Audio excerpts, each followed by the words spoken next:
creation. The time is now, let the eagle fly. Fly free up the sky. Let the eagle fly.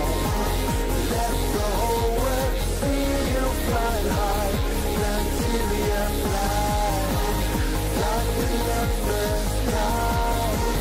Let the eagle fly. Let the whole world see you fly high. Nigeria fly. Fly free up the sky. Let the eagle fly. Let the whole world see you fly high. Oh God of creation, direct our noble cause. We pray. Guide our leaders right. Help the youth, the truth to know.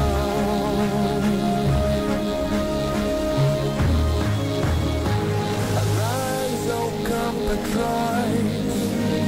Nigeria's call, obey.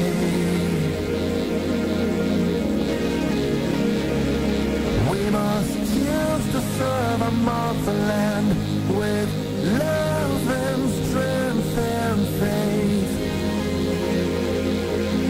Yeah, the time is now, we're gonna let things go fly. Let the eagle fly.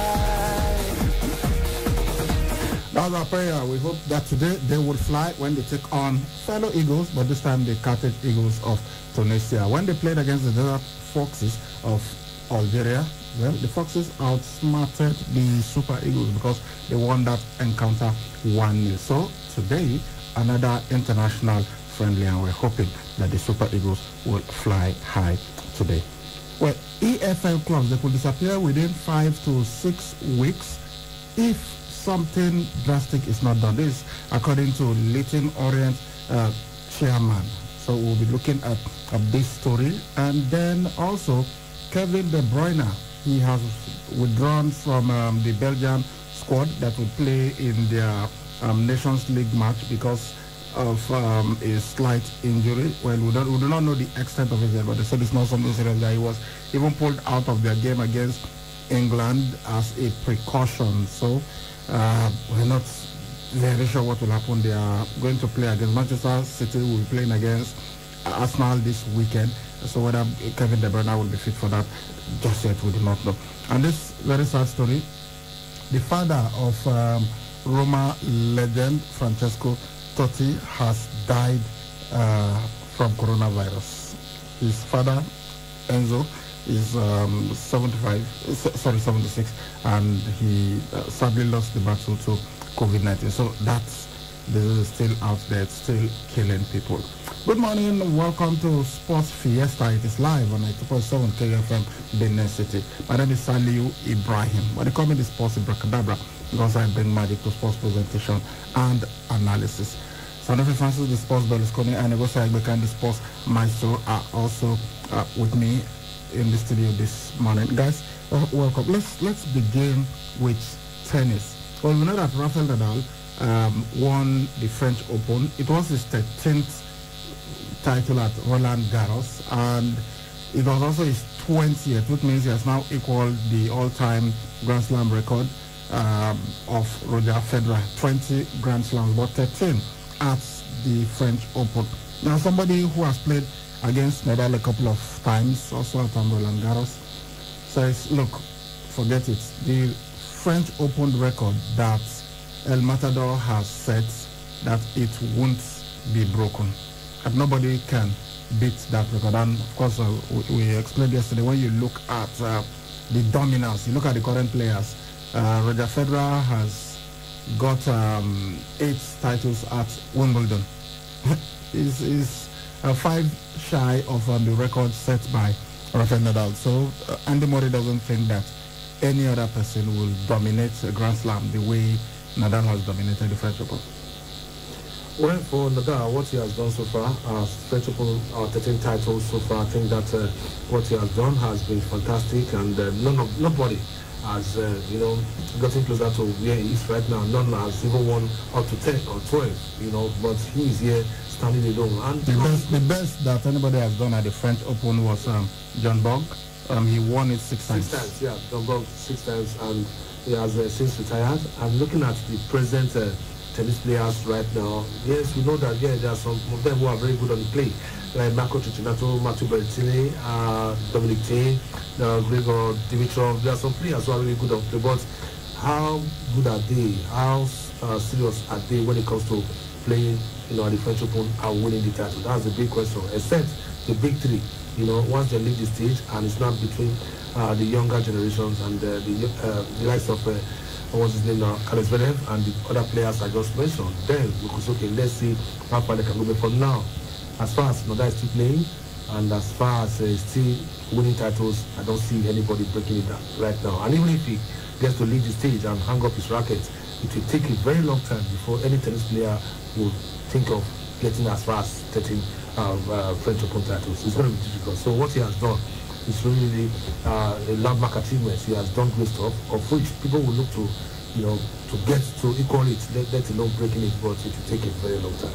I think I agree. Yeah, it will happen. I believe it will happen. I don't know the generation that it will happen. That was exactly what I was going to say, that maybe Andy Murray should be saying it won't be broken in our lifetime, but perhaps somebody, because I'm sure in the past when Bjorn Borg won his 6 titles, people were thinking, nobody will break this record ever. True. Suddenly Nadal comes along and one of the reasons I'm looking at it, apart from their generation, talking about Rafael Nadal's generation, these other guys, we've got Dominic Thiem, we've got other fantastic tennis players that are very good on clay. Unlike in their own era, it seems to be the one that dominated, because the rest were not, the clay surfaces were not really their best surface. Even when they go to Barcelona to play in clay, they go to Rome to play on clay, they go to the Madrid Open to also play on clay.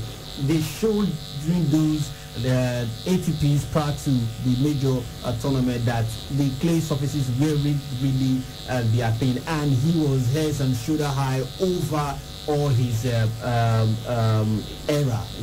talking about Roger Federer and as well as Djokovic, and hence the World One, talking about Roger Federer and Djokovic won just one French Open in their career thus far. So hopefully that this younger generation is more competitive. I think it's not going to be a dominating thing, or it's going to be any other person's thing. I think it's going to be, I win this time, maybe next time. Just like what we are seeing in the women's game. Definitely, I think that's the way it's going to look like. I don't think even in their own era that we will have someone dominate a particular. I'm not even talking about Roland Garros now. I'm talking about the other surfaces, the grass, the hard court as well. I don't think one man would dominate and go as far as winning 13 Grand Slams in one particular court like he has done. To put it in proper perspective, the player who had the most titles before Roger Federer and Rafael Nadal came was Pete Sampras. Pete Sampras won 14 Grand Slams, altogether 14. He didn't win the French Open, but he won 14 Grand Slams in his career. Nadal has got 13 French Open titles. So he needs to win it just one more time, and he will equal the total number that the former greatest player had in his entire career at just one tournament. But having said that, well, that is his preferred tournament. He's won at Wimbledon just 3 times. He's won the US Open 3 times, and at the Australian Open, that is his worst. He's won it just once. That to me, when we're talking about who's the GOAT and all that, I think, to my own opinion, I think I'll classify the 3 of them as GOATs because of what you just said. Who's the 3 of them? Roger Federer, Novak Djokovic, and Rafael Nadal. I think I'll classify because I think Djokovic will need to wait for some time. Do you know why I'm saying calling them the 3 of the GOAT? You just explained something I was getting into. Pete Sampras, for a very long time, before these young men came, even above Andre Agassi, won just 14. And like you rightly said, he did not win the French Open, but he won the Australian Open, the US Open, and Wimbledon. But these other men, yes, we can say Rafael has won 13 times and the rest have won 1, but they won Grand Slams in all the 4 major tournaments that you have. Exactly. Djokovic had even won the French Open when he played Nadal, he would have become the first man to win each of the Grand Slams at least twice. So basically, and the same with Roger Federer. He just needs to get one more French Open title. It's not easy for you to win 2017 Grand Slams. I don't think anybody can argue this, but I don't think in the next 10 years any of these tennis players, those that are playing that are coming, will win up to 10 Grand Slams just here, let alone to get to 14. Let's make that 14 just let's take that 14 competitive. Because these guys, we just saw Dominic. He won the US Open, but he was defeated by Diego Schwartzman. He was defeated by Diego Schwartzman. It goes to show that right now, as far as the play surface is concerned, Diego Schwartzman is above because of what just happened right now. Maybe next season, Dominic can beat Diego Schwartzman, and it took Djokovic something extra to defeat Diego Schwartzman in the Italian Open, but just Diego Schwartzman that eliminated Rafael Nadal in the Italian Open before the Roland Garros. Tsitsipas was not the first set. Exactly. I feel that no one will just dominate, whether the hard court or the grass or the clay court, that will just dominate and go ahead to win up to 10 to take a deal. So for me, I'll classify these three lads. What they've done is extraordinary. I don't think any of these, probably the next generation coming, can actually go ahead and dominate. Yes, the clay court is not the most difficult court to play.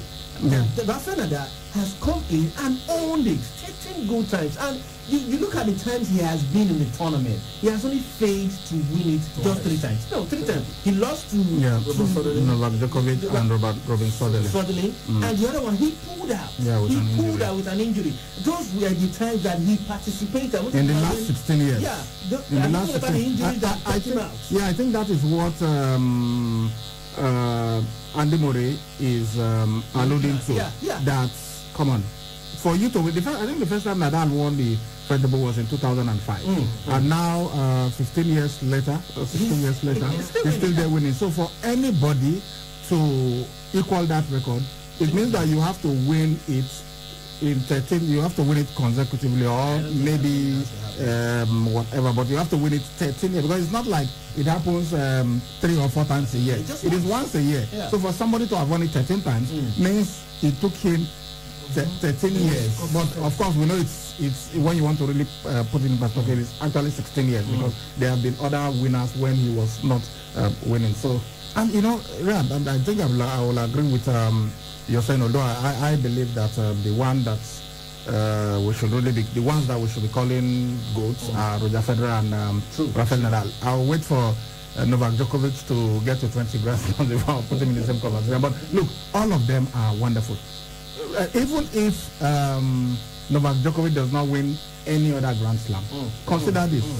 He has won more Grand Slam titles than Pete Sampras, who we at one point, there's nobody on 13 Grand Slams. Pete Sampras has got 14. You've got Rod Laver, I think he got 11 Grand Slams or so. Bjorn Borg, I think he got 12. And no, Andre Agassi is not in double figures. Yes, of course, Andre Agassi, one of the all-time greats too. Boris Becker, about 6 or so. No, but Boris Becker was about 6 Grand Slams. There's this guy who managed Andy Murray one time, Ivan Lundy. Ivan Lundy also, I think 9, 10 or 11, can't remember how many titles that he won, but he never won. Was it Wimbledon? I think he never won at Wimbledon. Yeah, so many great players. The bad boy of tennis, John McEnroe. Also did not get to the figures that this guy got to. Jimmy Connors also didn't get to. These guys have done fantastic stuff on as far as tennis is concerned. I mean, like I said, they've won all the majors. I'm not talking about, if you go to ATP, is there any of the tournament they've not been to that they've not won at least 3 times? But in all these major tournaments in the year, they've won it at least once. And to me, it's fantastic to take a win for any of these lads, and even after this generation, to even get to what they've achieved. Okay, let's go on this break. We'll be right back.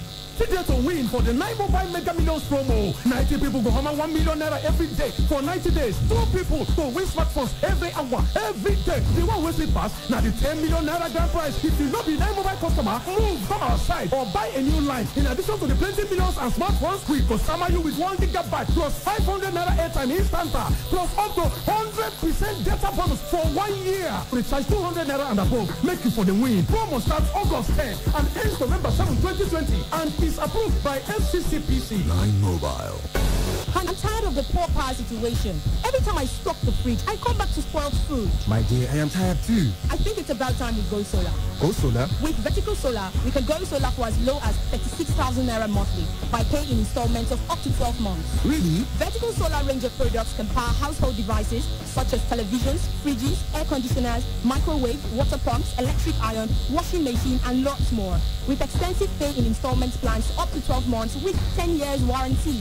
Wow, what are the benefits of solar energy? We are talking uninterrupted power supply, no monthly electricity bill, zero noise and smoke emission, and reduced generator maintenance cost. Where is Vertical Solar located? Number 28, Country Home Material Road, off Ajib Junction, Sapler Road, Benin City. You can call them on 0816-170-1105 or 0703 623-4843. You can also send them an email on info@verticalsolar.com.ng. Vertical Solar, your lifetime power partners.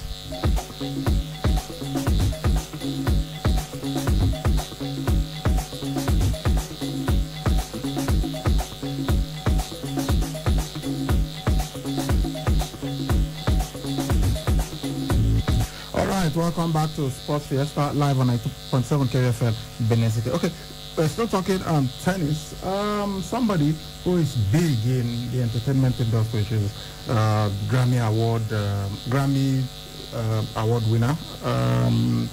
She's one of the best singers out there, Alicia Keys. Well, she has commended Serena Williams, and she said, look, she is like a sister to her, and she so much appreciates what she has been able to do, that the kind of power that she has in her body and mind is inspiration to every young black woman out there, and she looks up to her, and because of what Serena has been able to do in the world of tennis, she and her sister, which is usually a white dominated sport. I mean, we look at how many blacks have really done great stuff. Arthur Ashe was the first black man to win a Grand Slam in tennis. In fact, one of the stadiums in America is named after him, the Arthur Ashe Arena.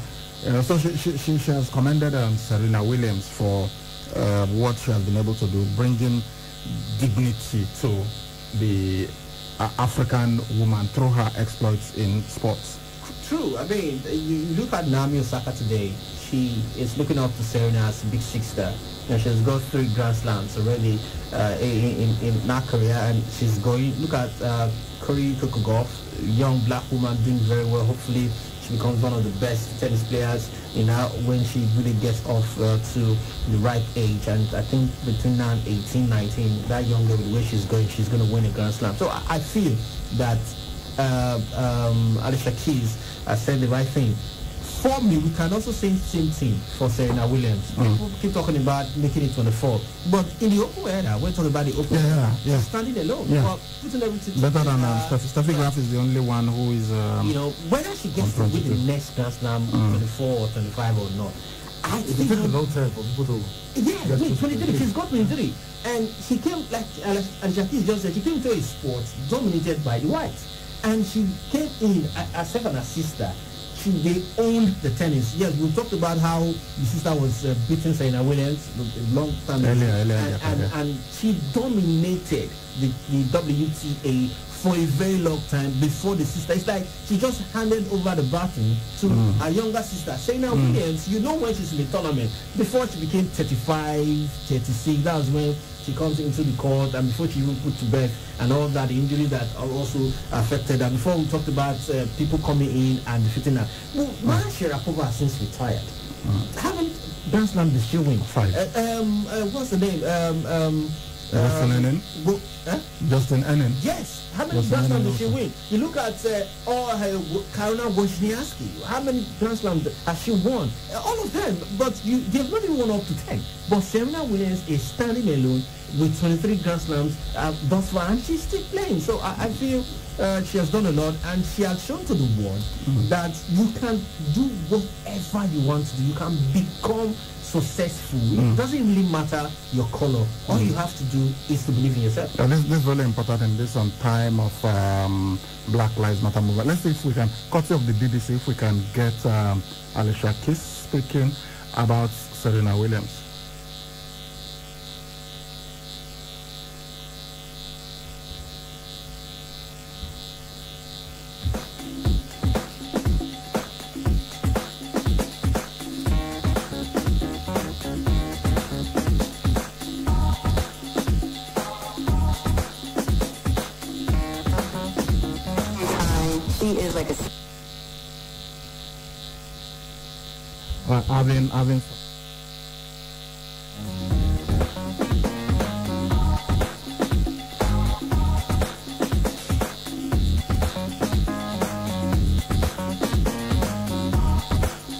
Having some issues with the network, but let's see if it can work this time.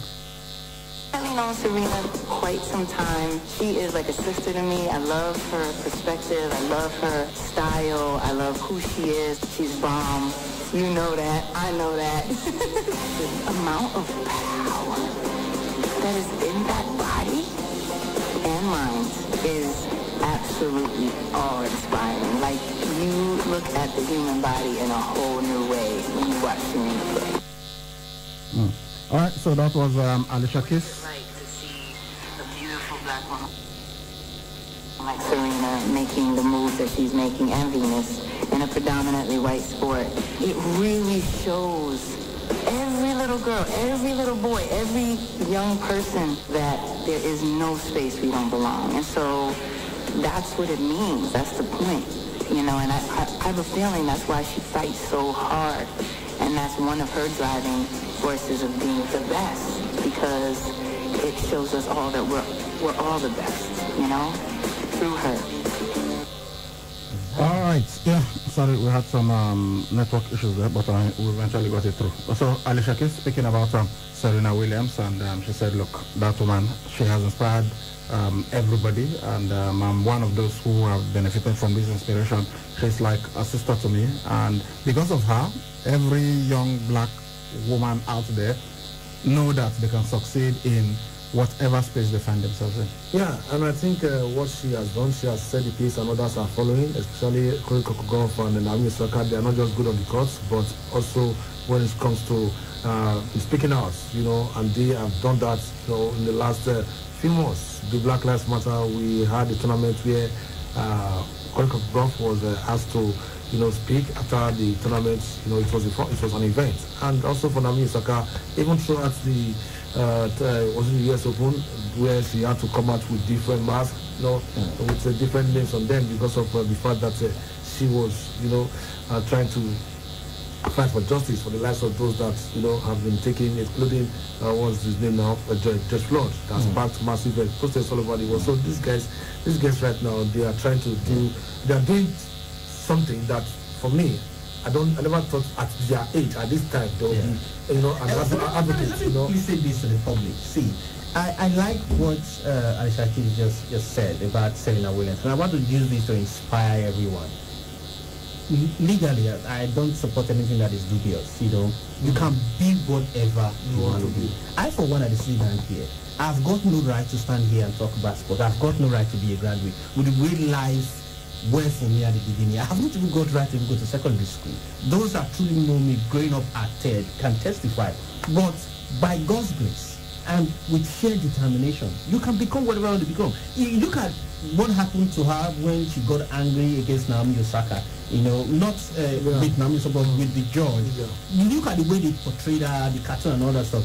If she were to be white, I don't think the Cartoon Network and the newspaper would have published a white woman the way. And look at what she has got to go through thus far in her career, the racism and all those things. But thus far, herself and her sister and other black men and women, they've told themselves that they will prevail. LeBron James is not the graduate. He's not a graduate.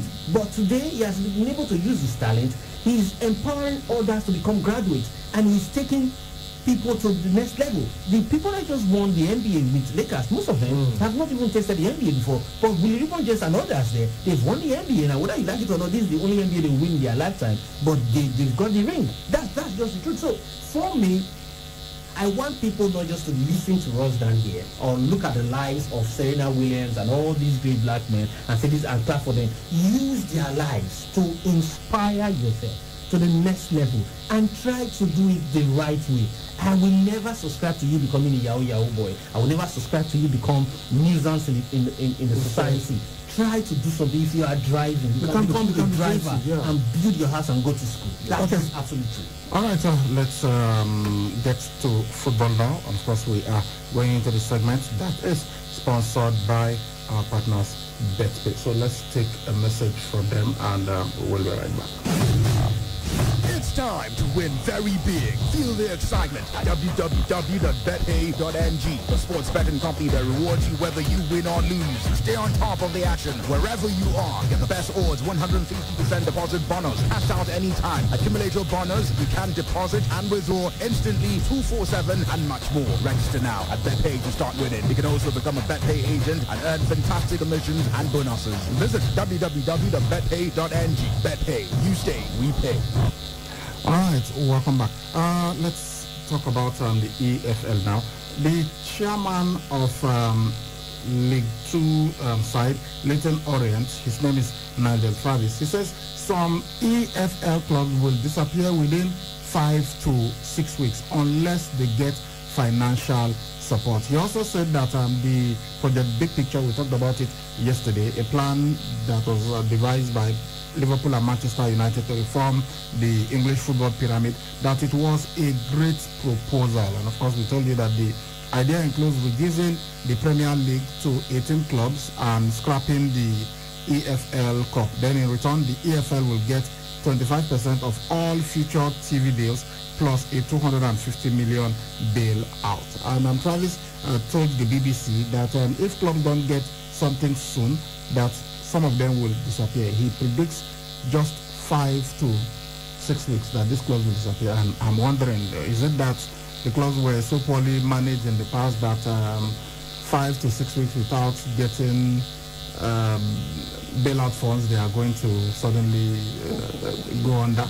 The company has a lot of what they suffer this year, honestly, because you cannot compare their revenue to those of the big size. And even if they are to get it, I just think it's going to be a collective effort where all the clubs can come out and say, this is how we can give them a support. It's not going to be easy. 5 to 6 weeks, EFL clubs, disappear. I think it will really have huge effect on the English football. But then I think we've seen clubs going to administration because of the fact that they don't have monies to take care of things. Even at some point, was it Bolton Wanderers now went to administration or some try to figure out. It's funny. Even when funny the way they are saying it, the position they are saying it from. First, I don't think 5 to 6 weeks they definitely go to extinction. I mean, we can't say that about Nigerian football clubs stand here, where we are still hoping that we'll get proper structure in our league, let alone where they have proper. No, but Nigerian football clubs, most of them, well, just in the Nigerian Professional Football League anyway, and maybe many in the Nigerian National League, they are owned by the government, so the government is sponsoring them.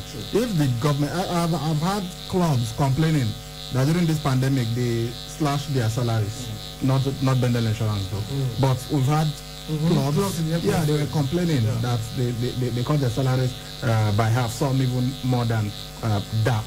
And if the government that owns this club, if they all say they are pulling out, what do you think will happen to this club? Will they not go on? And Travis also explained that he wants people to get something clear, that this is not even about the coronavirus pandemic. That even before the pandemic, 75% of the clubs were losing money and they can't continue. Yeah, definitely. That's why I'm not subscribing to not having a Carabao Cup. They need all these games to raise funds, and you need the big teams coming down to your stadium to play for you to raise funds. So I think they need a palliative, with or without the pandemic. I think they do. You look at most times when the big teams go play in their stadium, you look at the pitch they play on, you really understand how bad it is for them. We talk about the Premier League all day and the Championship. They are able to sustain, but in the League One especially, they are not even concerned about the Championship. I'm talking about the League One, League Two, and the National League. These guys, they are really suffering, and you need them to get to produce players for the Championship and the EPL. Without them, they are the most important leagues that you have around, the nationwide league, the whatever they call it, the state league and all that stuff. You need them for them to feed you teams. As far as the Premier League, the Championship, for us, you get the NLL, the MPFL is concerned. Without these things, you cannot really just come into the Premier League and just form a club and stay in the Premier League. You need them to feed you these teams for you to have a Premier League or a Championship. So seriously, the Championship and the Premier League teams will have to come together and raise funds to give to this League One, League Two, and of course the National League as well. I think they'll go to a station, but I think 5 weeks and to 6 weeks just estimating how much effect the pandemic and what has been is having on them right now. But I don't think they'll go into extinction between those weeks. But if they have to do anything, they have to do it now, not later. They have to just do it now. I think if you calculate the clubs in the Premier League and in the Championship, to give us 43 clubs, and they decide to come up with 5 million each to give to these smaller leagues, I think it will be more than enough for them. Just put all together, it will be more than enough for them to sustain themselves. Well, Kevin De Bruyne has withdrawn from the Belgium squad that is to face Ireland on Wednesday. He has returned to Manchester City. He is 29 years old. He was substituted after 73 minutes in their 2-1 loss to England at Wembley. So the club tweeted that the Belgian national team tweeted that Kevin De Bruyne has returned to Manchester City, that he couldn't be fit enough to play against Ireland. And that now means that their match against Arsenal on Saturday, that will be 5:30.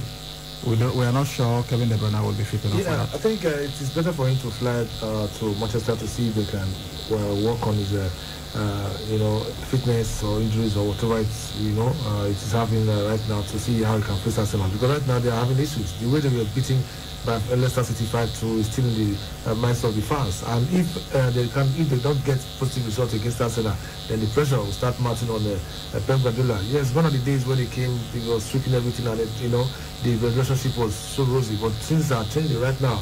The competition for competition right now is high, and everyone wants to win the Premier League. So it's not top 6, no longer top 4. And Manchester City, looking at the way things are going, yes, they are favourites to win the title. But if they don't improve on their performances of last 3 seasons, I think it will get very difficult for them, because Liverpool right now wants to also defend.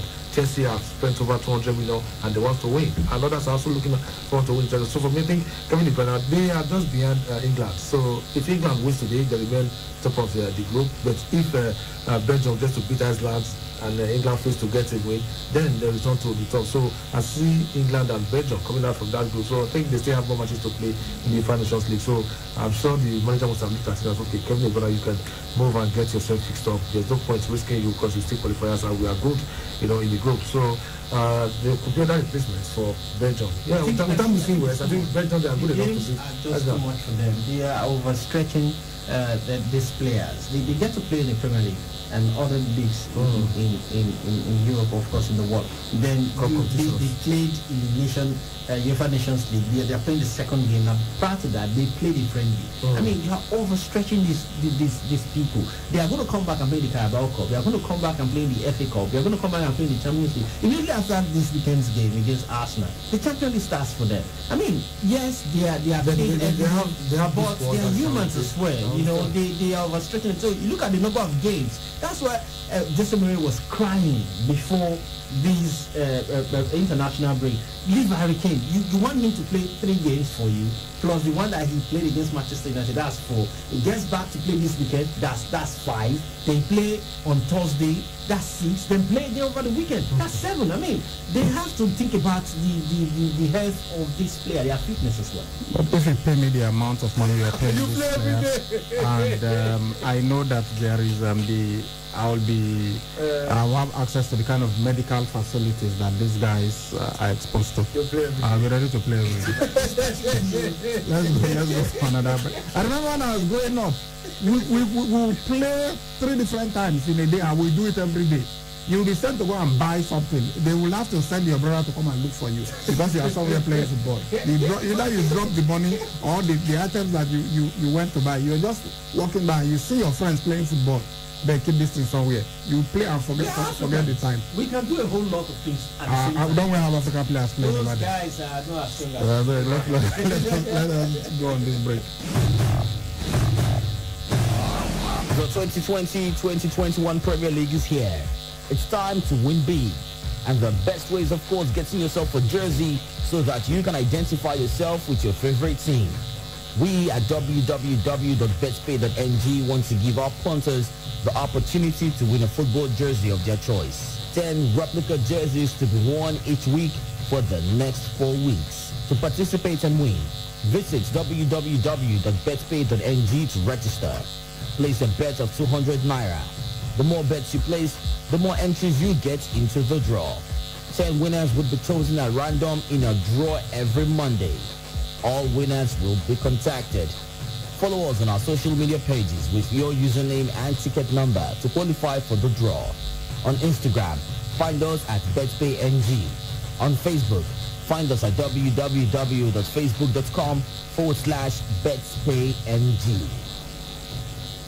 All right, welcome back. Well, this one is really sad. The father of Francesco Totti, Enzo Totti, has died, and unfortunately he was claimed by the coronavirus. He was 76 years old, and of course, you know, the older you are, the more vulnerable you are to succumb to COVID. And for Enzo Totti, he even suffered a heart attack a couple of years back, so he was really in that endangered category, and when he contracted COVID, he couldn't survive it. So Roma, they've sent their condolences to Enzo and his family. Enzo Totti leaves behind his wife Fiorella and their 2 sons, Riccardo and Francesco, as well as the grandchildren Chanel, Christian and Isabel. Well, he's so rest in peace. I think the family will be consoled by the fact that he lived a fantastic life, a fulfilled life. So he would have loved to get to at least 85, 90, but even the Bible says 70 is the right age. But then I think due to coronavirus, if not for the coronavirus, I don't think he would have passed on, despite the fact that he might have been having some underlying issues. But notwithstanding, I think we just have to give thanks to God. I'm sure Totti has done fantastically well to ensure that the father, whoever he is right now, will be proud of his son. And when he was alive, he was always traveling to watch Francesco play. So all the home games he was there, even away games he was traveling with them. Yeah, I would have loved to continue that, but for the COVID-19, so many lives have been taken. We just pray that this thing will subside so that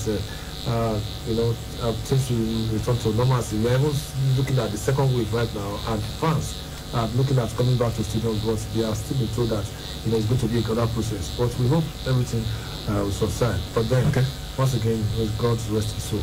Let's go on this break.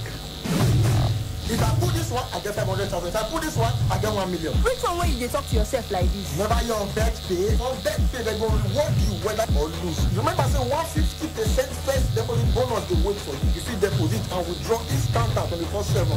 And many of them get package full ground. Go register for bet pay and start to win. Person will be agent. Yes, now if you become agent and then you go get bonuses. Oh yeah, go www.betpay.ng. Bet pay. You stay. We pay. All right, welcome back. Let's quickly talk about this one because it concerns Edo State and has to do with the Edo State Sports Commission, and stakeholders have appealed to Governor Godwin Obaseki to properly set up the Edo State Sports Commission with a duly appointed Director General and board members, saying that it will help in the professional management of sports in the state. You recall that in 2018, Governor Obaseki set up the Edo State Sports Commission, and he appointed Ace Broadcaster and our very big friend and brother Godwin Dudu Orume as the chairman. But the Sports Commission is yet to fully, it was passed into law. I think that was last year, which we celebrated here on the show. It was formally passed into law by the State House of Assembly with a provision for the position of a Director General and Board of Trustees for the smooth running of the Commission. But up to this moment, the Director General and the Board of Trustees has not been inaugurated. So some veteran sports journalists, including our friend Sam John, is saying that is appealing that the governor should please urgently set up this so that Edo State can truly become the hub of sports in Nigeria. Francis and I were at the Western Boys High School. Yeah, we even went around to check some of those facilities, and we did a report on it. But 2 Sundays, yeah, we were at that venue. Well, you saw it. You were like Moses, you saw the promised land, you did not enter. Me, I was there.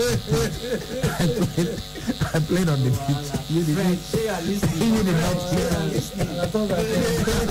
And we have many of them like that all over. It's not just for football, there is the one for hockey, synthetic pitch.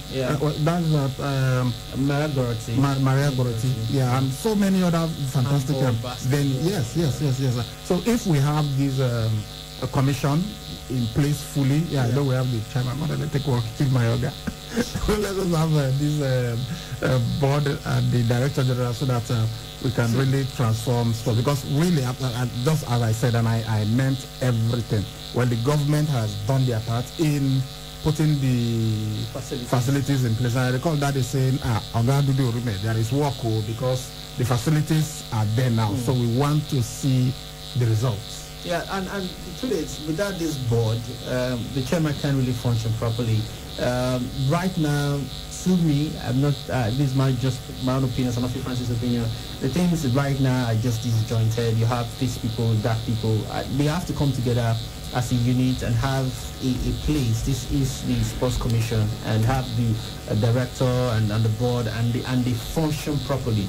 If we have these facilities, beautiful facilities, I must give kudos to the state government and what they are still doing. According to them, they are doing more. If they have all these facilities and it's not properly utilized, and these, because the setting up of the commission wasn't really done properly in terms of having a board and having all these things in order. The facilities that they are building right now will be a waste. But when the board is there and all these things are set up properly, and the coaches from different sports working under the Sports Commission, they are getting directives from the director, from the board, from the chairman of the Sports Commission, they are working properly and everybody is assigned to this. You're in charge of this, you're in charge of that. So whoever is on the board supervises all the coaches that are in the commission to ensure that they are utilizing these facilities. That's when the government, the state government, will be praised properly, getting talents to play in the national team as far as basketball is concerned, as far as hockey is concerned, as far as handball is concerned, football. Football in particular, I've said, look, I want to see, even if it is just a Edo State Principal's Cup, I want to see it. I want to see a Edo State Governor's Cup. Because we have, we've got final to the stadium, but there are that pitch at Western Boys. That place can host the final of a secondary school competition very well. But of course, if we want to add the razzmatazz bring and everything. everybody, yeah. We can do it at the Samuel Ogbomede Stadium. As you find out, but you can have different competition. Yeah. And the reason why I'm saying this, you have to have this competition, the State League, the Challenge Cup, the Principal's Cup, and other tournaments that they might decide to bring aboard. For you to effectively use these facilities, we have to have a basketball league in Edo State. Exactly. We have to have a handball. If we just want to build the the hockey pitch right at the St. Maria to start using it, we know that the chairman of cricket at those states is always organizing tournament, but the state has to do something. There has to be a cricket league. We have to send players from those states to the national team. The swimming pool, fantastic swimming pool. It must not be idle. Without the commission having to come up with the law, because the government is everything to the government to think about the tournament. The sports commission, with all these people working with the chairman, think of something they want to do. They just tell the government, we've been able to raise 60% of what we need to organize tournament. Please help us with the 40, and they need this brain. And even with time, it will be 100%. Government will not be contributing one. They need these brains to work with the chairman. The chairman of sport commission cannot think about everything. The other day we were having a chat. This is just one-on-one chat with him. I think that was before the sports ride that they did. He was telling Comrade and I, MRC from ITV, some of his ideas. You know, I don't know about. You cannot be thinking about all these things without having the helping hand. It's mine. But the truth is, he will need that board to execute these ideas. All right, and of course the tennis court, which we saw fantastic. The gymnasium and everything, fantastic. So we want to see those tournaments. Okay, let's go on this break and we'll be back to discuss Nigeria versus Tunisia. Dem say no time to check time, but this is not time to hammer. You don't try bet pay, they go reward you whether you win or lose. Remember, say 150% first deposit bonus, they wait for you. You fit cash out anytime. You fit deposit and withdraw each counter 24/7. And many get things full ground though. Yourself fit become bet pay agent and you go to get get bonuses. Oh yeah, sharp. Go www.betpay.ng. That's pay. You stake, we pay. Fly beyond the sky, high, let the eagle fly, high, let the whole world see you fly high, Nigeria. All right, in a couple of hours time, 7:30, Nigeria will be taking on Tunisia, the Carthage Eagles versus the Super Eagles. Well, the Super Eagles didn't really fly when they played against the Desert Foxes of Algeria a couple of days ago, and Nigerians were a bit disappointed at the performance. So we hope that there will be improvement when they play against Tunisia. Thank God the latest round of tests from the Super Eagles camp, nobody tested positive, but in the camp of the Tunisians, I think 2 persons were positive. Sassi got a goal, and I can't remember the other name now. Can't really remember the name. He was on the bench. They played against Sudan.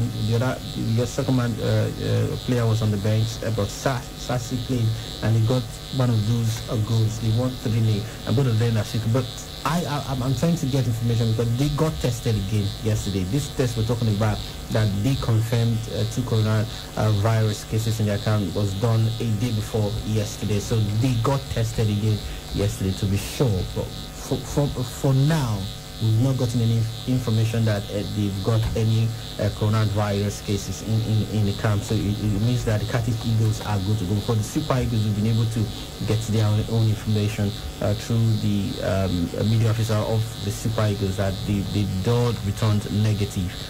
Hopefully, that's the story, and we'll get to play against Tunisia tonight. For me, I believe that the Super Eagles should be good enough to beat the Carthage Eagles. Right now, we are above them in Africa and in the world. Same thing with the Algerians, but being the African champions, I really wanted us to win them.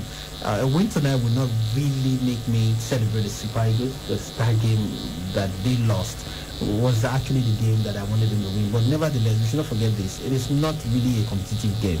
It's a friendly game and it's good. If you look at it from that perspective, I think the Super Eagles have got a bright future. But you look at it again from the fact that they've been together for quite some time. Janet Raw should be telling the world right now that I'm relaxing my first team players. I don't want to call them up right. I just want to look at these younger lads that are coming up. So hence they are going to be playing this friendly. I will understand. But the fact that we are still searching for our first team, we are really not setting yet. That's my anger. If I just want to see, I'm not calling out all the big boys. I just want to call these new guys. I want to see how many of them I can take from this and take from there to put it to the main team. Then I will understand. Tonight, we're not looking for a draw. We're looking for a better performance. We're looking for an outright victory from the Super Eagles. That's the only way one can really say, fine, General Troy is doing something fantastic with the team. Okay, we've got wrestling. We've got your text messages. I don't know how much time we have. Just about 5 minutes. So what do we do? Okay, let's take the text messages. When we come in the evening, we'll give you the results of wrestling. All right, good morning, guys. Oga Iwusa, I don't know why you want Man City to get a good result against Arsenal. So Arsenal should get it back. I beg you, sir. Anybody, I was just analyzing from Manchester City perspective now. Good morning, sirs. My name is Thomas from Sapley Road. I mean, Oga Ibrahim is so right. When I was growing up, we used to play football for a full day. And I started again the other day when I found the footballers are paid to play 90 minutes and don't even play every day. I hear players complaining their matches was too much. Laugh at that, he wrote. I remember thinking, man, these guys are enjoying. They are paid to play football. That we play for free. Just give me that ball.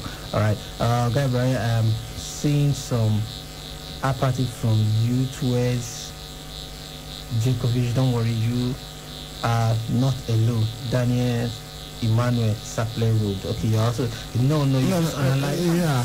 The apathy. I don't know. I don't know whether apathy is the right word to use. Yeah. I said, look, Djokovic is a fantastic individual, but when his father was getting involved, his father was talking trash about Roger Federer. He was saying, come on, why would somebody say things like that? And I did not hear Djokovic coming out to say his father should stop.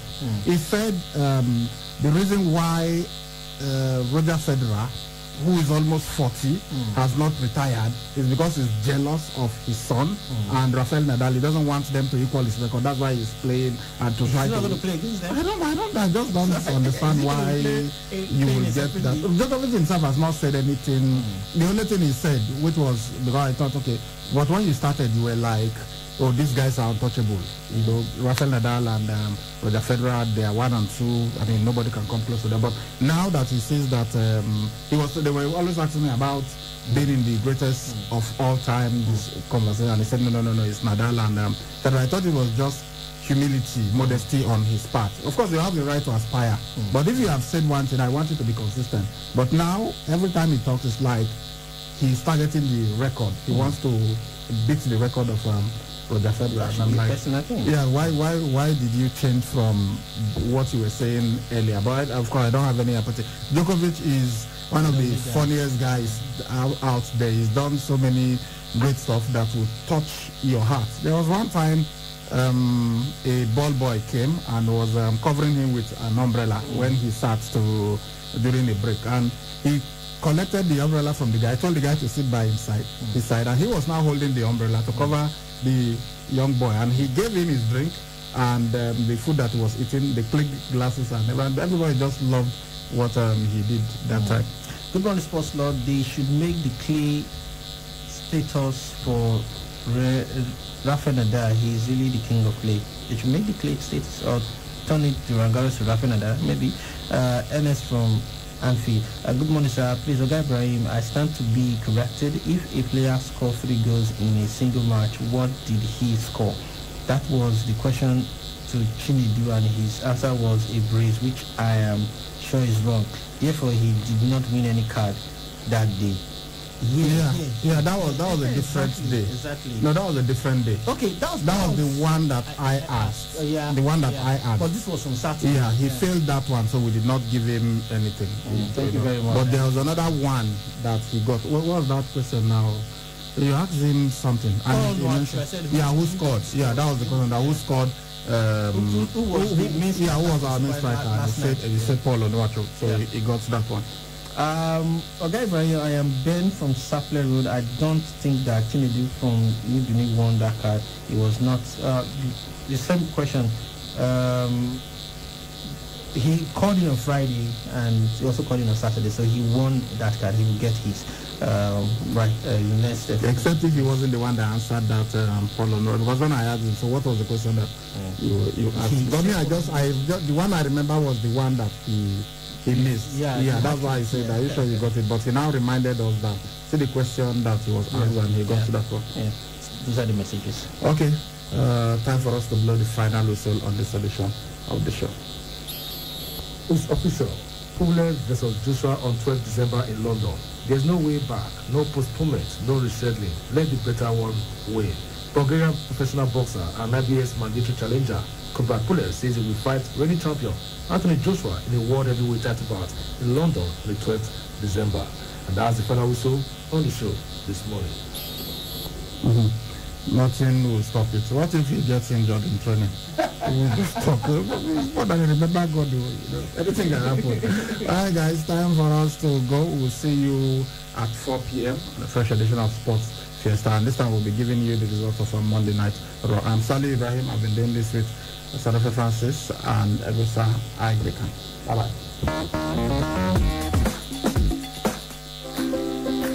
Trying to get or receive information through all corners of the globe requires unprecedented internet service. At Wireless NG, we provide fast, reliable, and affordable unlimited broadband internet service to homes and businesses. Service is currently available across Lagos and Benin. Visit us today at Wireless NG at Ikenede Street off PZ Sapler Road, Benin City, or our marketing office, 70 or Lowell Complex, Airport Road, Benin City. Or call 0807-887-9960 or 0703-672-9147. Wireless NG, erasing internet boundaries. 4 years ago, I got into Benton Dahusa University with a dream and a firm determination to be better. But then I quickly realized that I could be so much more. I didn't even know I had more in me. In school, I made great friends, went on memorable trips. I grew in character, met amazing people, like really amazing people. It's 4 years now, and I can proudly say I am better than I ever imagined. For more information, please visit www.biu.edu.ng or call 0814-990-6200. Benson Idahusa University. Your future starts here.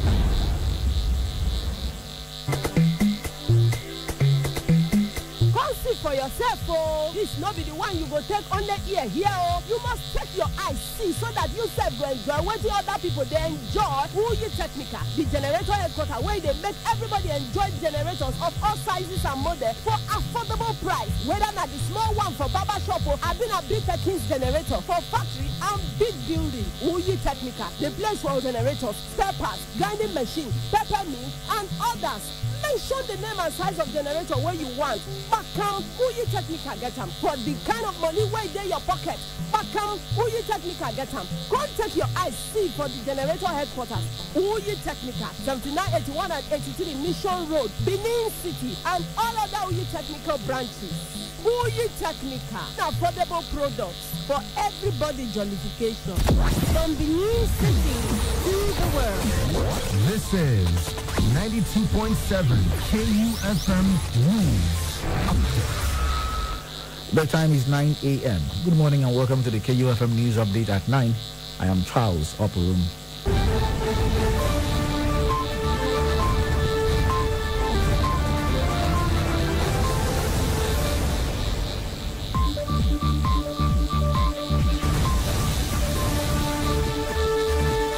The Speaker of the Edo House of Assembly, Honorable Francis Okiye, has been impeached. Okiye's impeachment followed the motion by the Majority Leader of the House, Honorable Henry Okurubo. The impeachment letter was signed by 9 of the 10 members who were present at the brief sitting on Monday. The House has elected Honorable Marcus Onobu, representing Isan West constituency, as the new Speaker. Meanwhile, Honorable Okiye has been suspended from the House for 3 months while a probe panel has been set up by the new speaker to investigate his tenure. President Muhammadu Buhari on Monday in Abuja assured Nigeria's former Minister of Finance and Economy, Dr. Ngozi Okonjo-Iweala, that the country will explore every opportunity and deploy its entire energy to ensure that she becomes the Director General of the World Trade Organization. Dr. Okonjo-Iweala is one of two candidates contesting for the top position of the multilateral institution. President Buhari, who received the former Managing Director of the World Bank at the Presidential Villa, said she deserved more support to get the top job because of her profile and diligence in serving the country and the world. Meanwhile, President Muhammadu Buhari has reacted to the outcry on the reform of the Nigeria Police Force, promising to extensively reform the force. The president declared that the dissolution of the Special Anti-Robbery Squad is the first step to extensive police reforms by his administration. President Buhari also promised to ensure that all those who are responsible for the misconduct or wrongful acts are brought to justice. In a related development, the governor of Rivers State, Nyesom Wike, has banned all forms of protests, including the End SARS campaign in any part of the state. Some groups had mobilized youths to begin a protest against the disbanded Special Anti-Robbery Squad in Port Harcourt, the state capital, on Tuesday.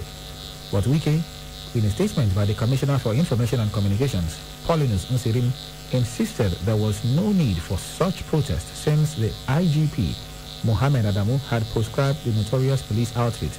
The governor advised parents and guardians to ensure their children comply with his directive against such protest. And finally, on the news update this morning, the federal government has guaranteed 5 years tax holidays for miners who operate in the nation's mining sector and a waiver on imported mining equipment.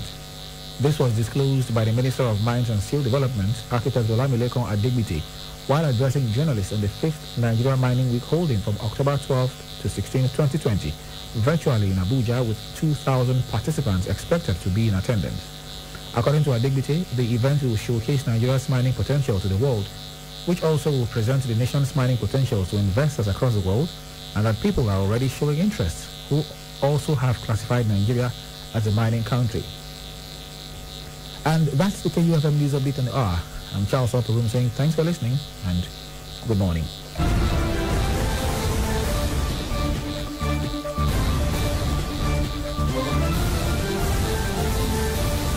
92.7 KUFM. Convention. Gospel Church invites the general public to Convention 2020. Theme, proclaiming liberty in the land. Speaker, Elder David the Beloved. In the web of the mystery, in the balance of the oracles, the bench of the prophets is exhausted. This is an esoteric subject. The truth the Jews have carried now must be told. The mystery been finished. The vision now must play. Come to convention. Come to Liberty Week. Venue, Gospel Church, number 1 Gospel Avenue, off Adeswa Street, off Airport Road, Benin City, Edo State. Date, 2nd to the 8th of November, 2020. Time, 5 p.m. daily. Come to the 7-day program of the spoken word. Come one, come all. The spoken word is the original seal. Signed, Elder David the Beloved. All the programs on KU 92.7 are now open for sponsorship and advert placements. For sponsorship and advert placements, call now for inquiries 070-380-50243 or 080-8877-3644 or visit KUFM Marketing Office located at the top floor of the Enterprise Foundation Building, number 62, Ihama Road, Benin City, Edo State. 92.7 KUFM is your business growth partner.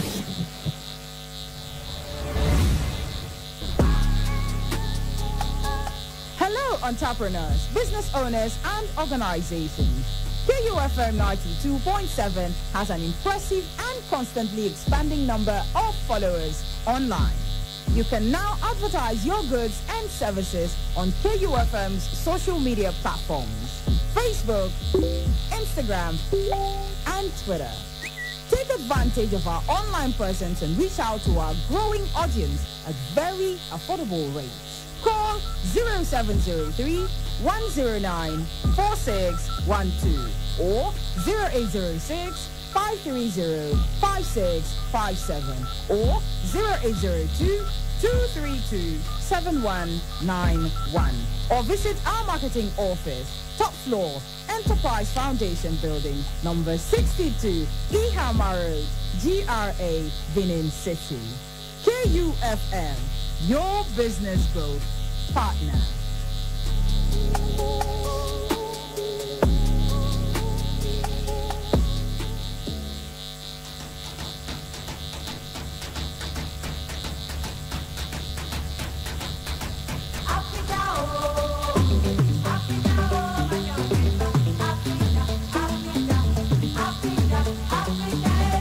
Professor Patrick Lumumba on African unity. It is not lost on me that one of the reasons why Africa cannot unite is because we have become so used as politicians in Africa to our little countries where we are treated like demigods. And because we too, we who are the led, we have treated our leaders as demigods for too long, and they now are conditioned to believe that they are gods. You know, respecting leaders is a good thing because that is what is right. Once you have given people the privilege to serve you, you give them respect. But respect must be earned. Many times in my own country in Kenya, I see the individuals, some of the individuals that we elect into public office, some are fine, but some are not. In fact, most are not. And in my rural village, they elect some semi-illiterate individual who everybody knows is semi-illiterate and everybody knows he is not wise. But the day after his election, when he attends a forum such as this, those who invite him to speak will say, let so-and-so whom we elected yesterday share his wisdom with us. And I want to assure you that there is no magic in the ballot box. If you are a dunderhead, the mere fact that you have been elected does not convert you into anything. You just remain an elected dunderhead. And Africa has no shortage of dunderheads who are leading her in the wrong direction. The direction of this unit.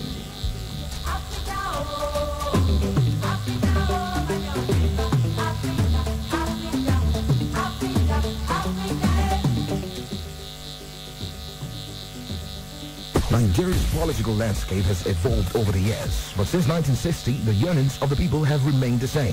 We have one problem in our lives, so I don't tire. There are no jobs in this country. Everyone pays to carry 250 million naira, go buy motor. Corruption for this country too much. Our healthcare in Nigeria is really poor. Women are dying at childbirth almost every day.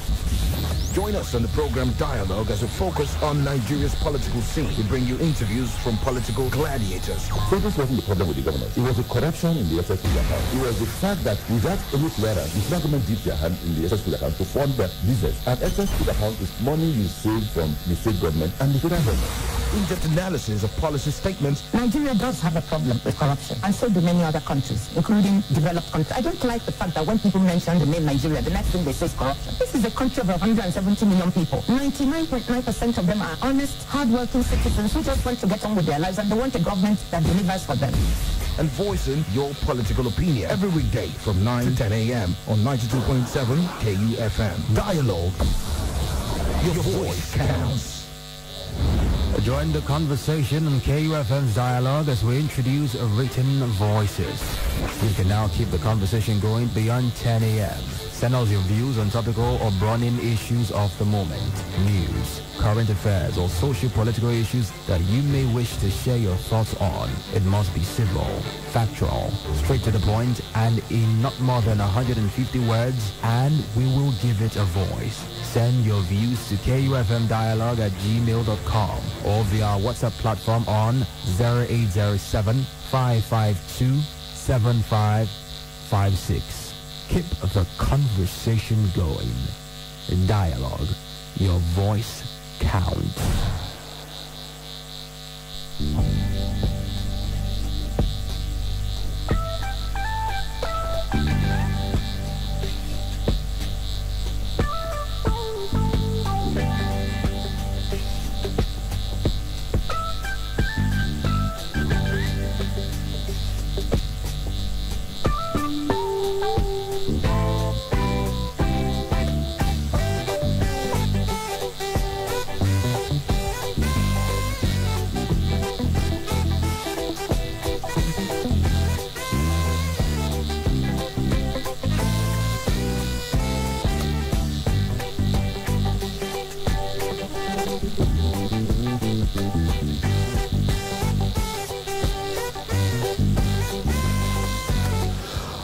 Hi, good morning and welcome to the program Dialogue at 92.7 KUFM, Benin City. My name is Charles Oporum, and of course, it's Tuesday. Of course, it's a very wonderful day. So we'll get started on the conversation in a moment. However, before we do just that, let's check out some of the messages you sent us here. This one says,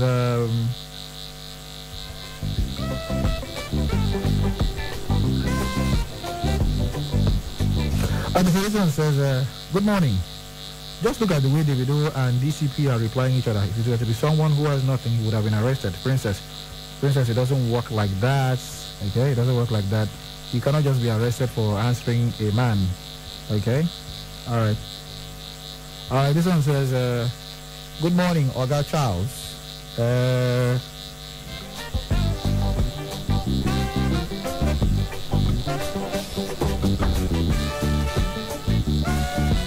This one says, good morning, Oga Charles and Orlando. Okay, Orlando is no longer here. On the election, I also congratulate my party and my candidate, Ita Jegede. I pray 2024 is for him by God's grace. Thanks to those who supported him. This is Jeremiah Igole from Urogo in Ovia, Northeast. Okay. Good morning, Mr. Charles. Let all Nigerians join hands and prayers with Dr. Ngozi Okonjo-Iweala for the post of World Trade. Okay, it says for the post of World Trade President, WTO President, of course. I thank the President, Mr. Buhari, for the support. As for House of Assembly, let the new Speaker work with the Governor to move Edo State forward. This is from Wilfred from Upper Sakwamba. Okay, thank you very much. And the next message here says, good morning, Charles. The Governor should quickly intervene in the crime by herders at Ura along Benin Auchi Road. They have their tents inside the jungle. They should be smoked out of the bush. People are afraid to go to their farm. Elga Irabo from Sapele Road. Alright, I'm sure the authorities are listening right now. And this one says, good morning, KUFM. Once beaten, twice shy. That is why the NSAS protest still continues. The people are truly and sincerely protesting against police extortion and brutality. A household case of two fighting can cost you 20,000 naira to get bail in any Nigerian police station. The entire system of the police is so corrupt. I see them as an enterprise and not a force to protect life and property. It's a melody from Urura. And this one says, good morning, Charles. Is impeachment frequent occurrence in Edo State for public good or for private interest? Edo legislature should terminate this political instability that has become a recurrent decimal in the House. We need a more pragmatic House blended with dynamic policy framework. Impeachment is now a coup plot in Nigeria. We should do better. Thanks, Andy Ahideno. Alright, thank you very much. And this one says, good morning, KUFM. I am Lagos Man Oronsaye from Ego Axis. I salute you, Charles. NSAS protest. Some people, most especially in Benin City here, are accusing NSAS protesters of continuous protest, but they don't know the pains and loss of lives SARS men have cost this nation in the name of policing. If NSAS protests last for 2 weeks nationwide, it is not too bad because many people are still in detention and not yet released. Thank you, KUFM. All right, thank you very much. This one says, hi, Charlie. Well done in your marathon narration. I have my worry over the presidential food and entertainment. Tours and travel isn't included. The Nigerian Senate is one of the most expensive in the world.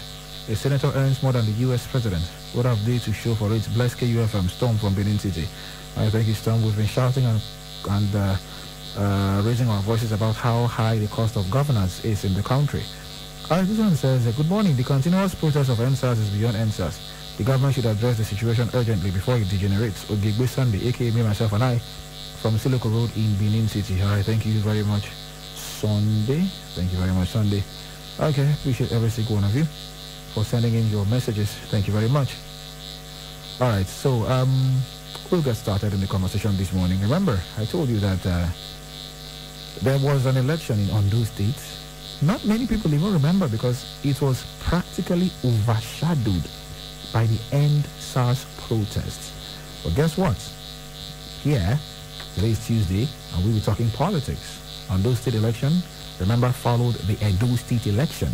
And the consensus was that the Edo State election was arguably the best election ever conducted in the country up till that moment. And we're checking, INEC, can you go a step further? Can you do better in Ondo State? Well. we'll be x-raying what happened in Ondo State, finding out if INEC did better, if they raised the bar higher, or if it was worse, it was a step backwards. For that, we'll have our man on the ground, Vince Onyekwelu, who was on the ground to observe the elections right there in Ondo State, and he'll be talking to us on the program this morning after this short break. Stay with us. Join the conversation on KUFM's Dialogue as we introduce written voices. You can now keep the conversation going beyond 10 a.m. Send us your views on topical or burning issues of the moment, news, current affairs, or social-political issues that you may wish to share your thoughts on. It must be civil, factual, straight to the point, and in not more than 150 words, and we will give it a voice. Send your views to kufmdialogue@gmail.com or via our WhatsApp platform on 0807-552-7556. Keep the conversation going. In Dialogue, your voice counts.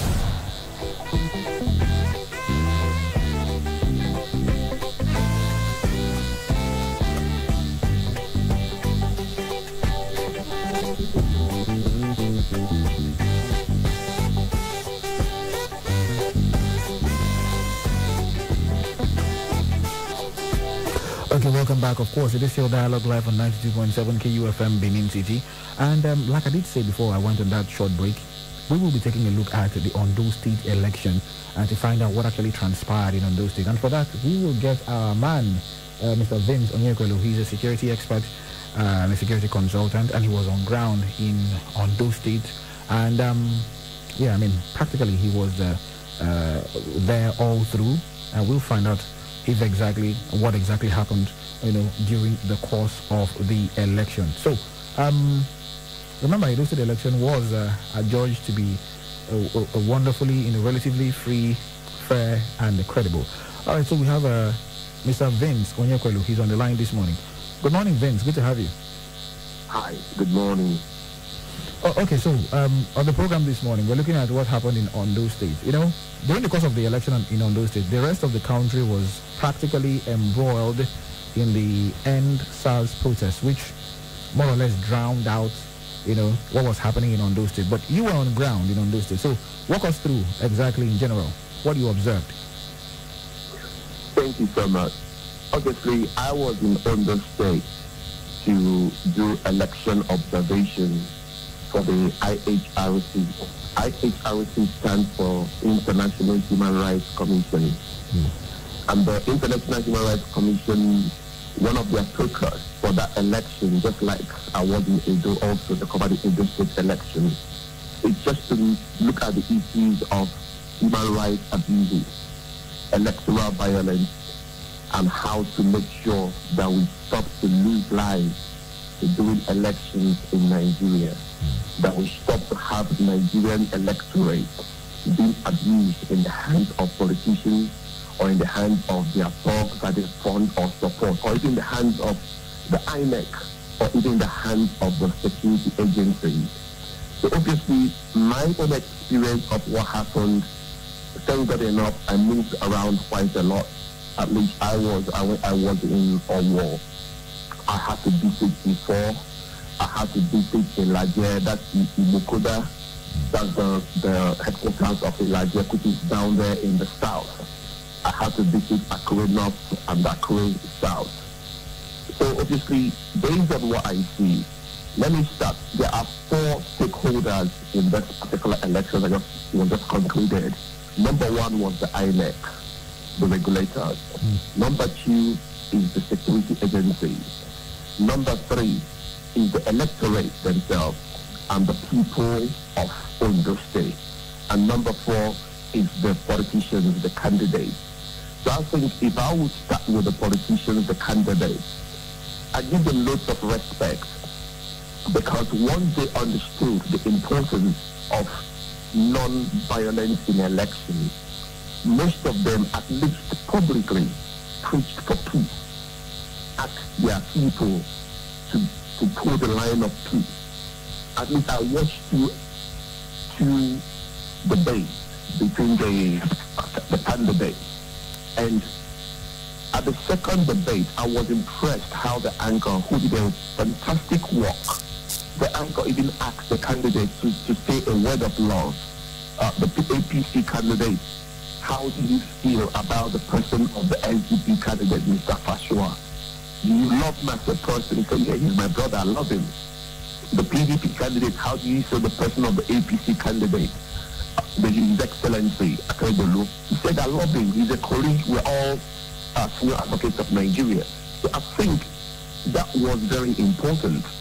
And the other thing that happened also was the role the INEC played, because at the polling unit that I started my day on the election day, I was impressed with the setup. 8:30 a.m. on the dot, the PO commenced activities. I don't know if that was what was obtainable across the whole of Ondo State that morning, but at least I saw a young PO, a youth copper, that actually asked the people, do you want me to speak to you in Yoruba language or in English language? They said Yoruba. And he spoke fluent Yoruba. And I think one thing that Nelson Mandela said, if you want to capture the heart or the soul of a person, talk to the person in the language of his heart. And mother tongues can be very persuasive. He spoke to them and gave them the conditions, what the process is going to be like, the do's and the don'ts. And they all were happy. I saw the elderly, the senior citizens coming out. I saw even the disabled on wheelchair coming out to cast their vote. I was touched. Obviously, at about 8:45 a.m., we had a very serious problem in Ijomu. Ijomu, where I was. Ijomu is very close to the of Akure's palace, along Oba Ashidu in Akure. They were gunshot. I counted about 5 gunshots. People were running helter-skelter in a unit close to mine. But we stood because we had coverage of security agencies. And within 10 minutes, that's what we call response time in law enforcement. Within 10 minutes of those gunshots, I saw at least 3 patrol vans from the police department, from the mobile force, came there. And after I finished my interview, because I was doing a live coverage for the Channel TV, I had to actually stick my neck out to go to the venue of where I had a gunshot. And I was impressed to see that police were present, their physical presence helped to calm things down. A young man was alleged to have been stabbed, who would later saw his video clip. He was taken to hospital, nobody was killed. The gunshots were real, nobody was shot dead, and the police took charge. And election actually continued in that Ijomu. So it was impressive. But when you talk about the issues of the electorate, that kind of physical presence of the Nigerian police was reassuring. The police were non-partisan. The NCDC were non-partisan. The mobile police were non-partisan, at least to the places I saw. And it was a welcoming development. And the thing that happened, I noticed that I must commend the CP of Police of Ondo State. I must also commend the Mopol commander of Akure, Ondo State. Why do I commend them? See, you cannot build something on nothing. Every house that looks beautiful must have a strong foundation. I believe that there's been a strong foundation of security and safety of lives and property in Akure and in Ondo State, even before the election. That was why it was easy for the agencies that came from outside to have something to work with. So the CP of Police Ondo State did fantastic work. The commander of Mopol, I think Mopol 17, that's what it's called, in Ondo, Akure Ondo. Fantastic people. Now, let's now talk about the electorate. They felt comfortable. Yes, the empathy is still there. It's a big problem in Nigeria elections because Ondo has a population of about 3.9 million people. it was only about 1.4 million that got their PVCs for that election. So looking at the percentage mathematically, you see that it's about less than 50%, about 40%, 38% that actually got their PVCs for that election. And remember, it's not all the 1.4 million that we turn out to vote. What we saw was not up to 1 million of the people that cast all their votes, for all the votes cast for all the whole political parties. So I think the issue of voter apathy, and this is a result that INEC needs to do what they call process re-engineering in project management. There are still gaps in the INEC structure. And I think INEC did a good job, but we need to request them to do more because they are paid well to do the work they are doing for us.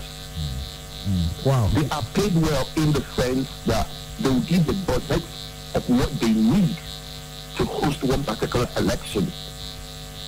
Yes, they may not get 100% of the funding, but they will get something substantially close to what they need. And the Nigerian factor is there. I'm not saying that they do add any percentages to what their costing. I'm not saying that, but there's a Nigerian factor in Nigeria that we know that how projects and budgets and contracts are done in Nigeria.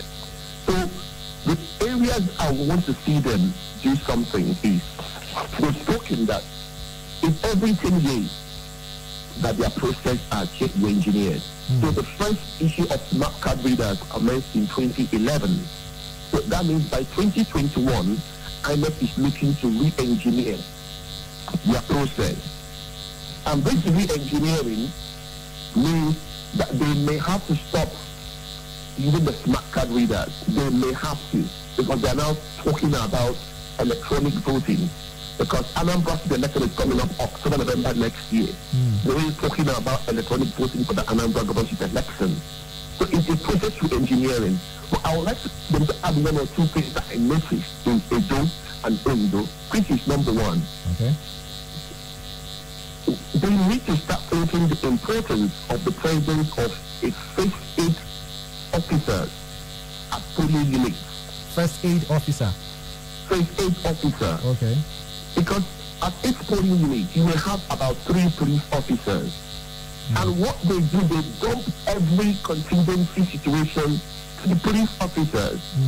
Now, there's what we call the hand of God in law enforcement.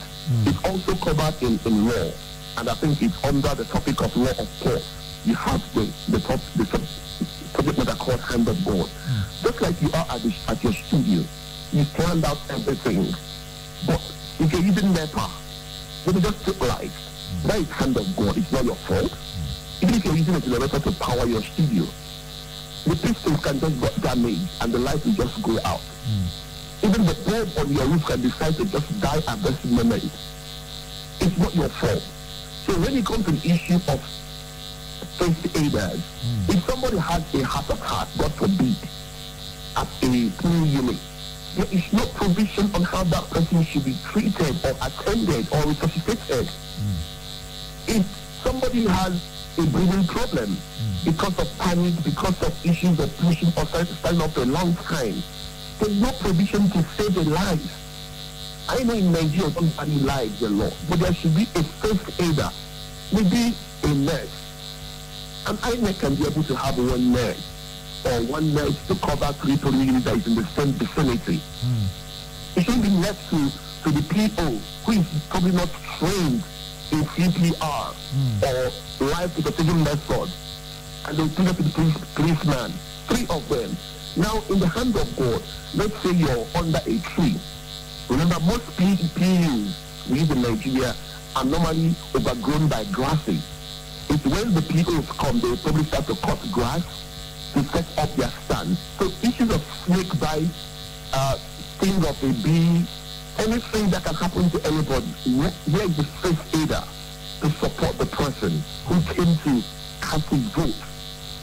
So there must be a provision to that, and to give more space for the police officers, because issue of vote buying, example, somebody is casting a ballot, they've completed, they pull out their camera phone to snap their voting slip.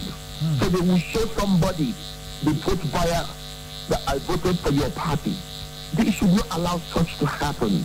They need to re-engineer a process to discourage people casting, from printing and lifting the paper ballot and say, see, I voted for your party.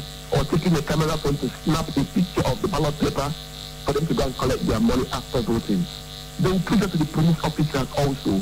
And in prison, if you give them too much work to do, only 3 police officers, you'll find out giving them so much that they cannot be able to give you maximum efficiency.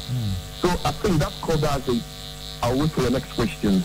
Well, I mean, you've been very comprehensive in your breakdown. I mean, very, very comprehensive. So, generally, I mean, you've almost answered everything I said, but I know you were on ground.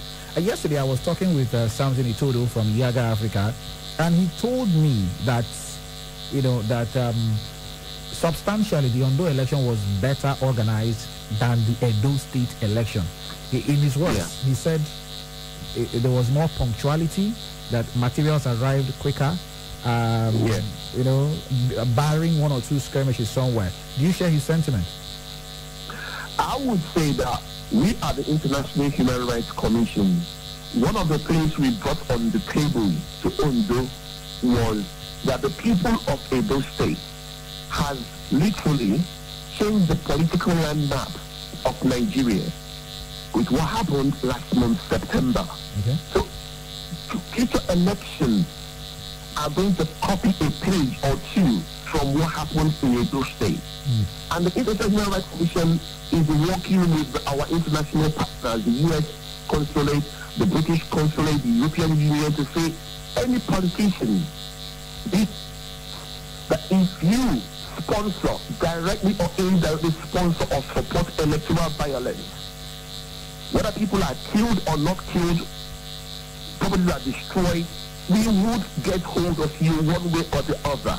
Whether we get hold of you in Nigeria or we use the Interpol to get hold of you outside Nigeria, you cannot leave your children overseas in safety and come back home to Nigeria and use your financial resources to sponsor youth to go and commit violence.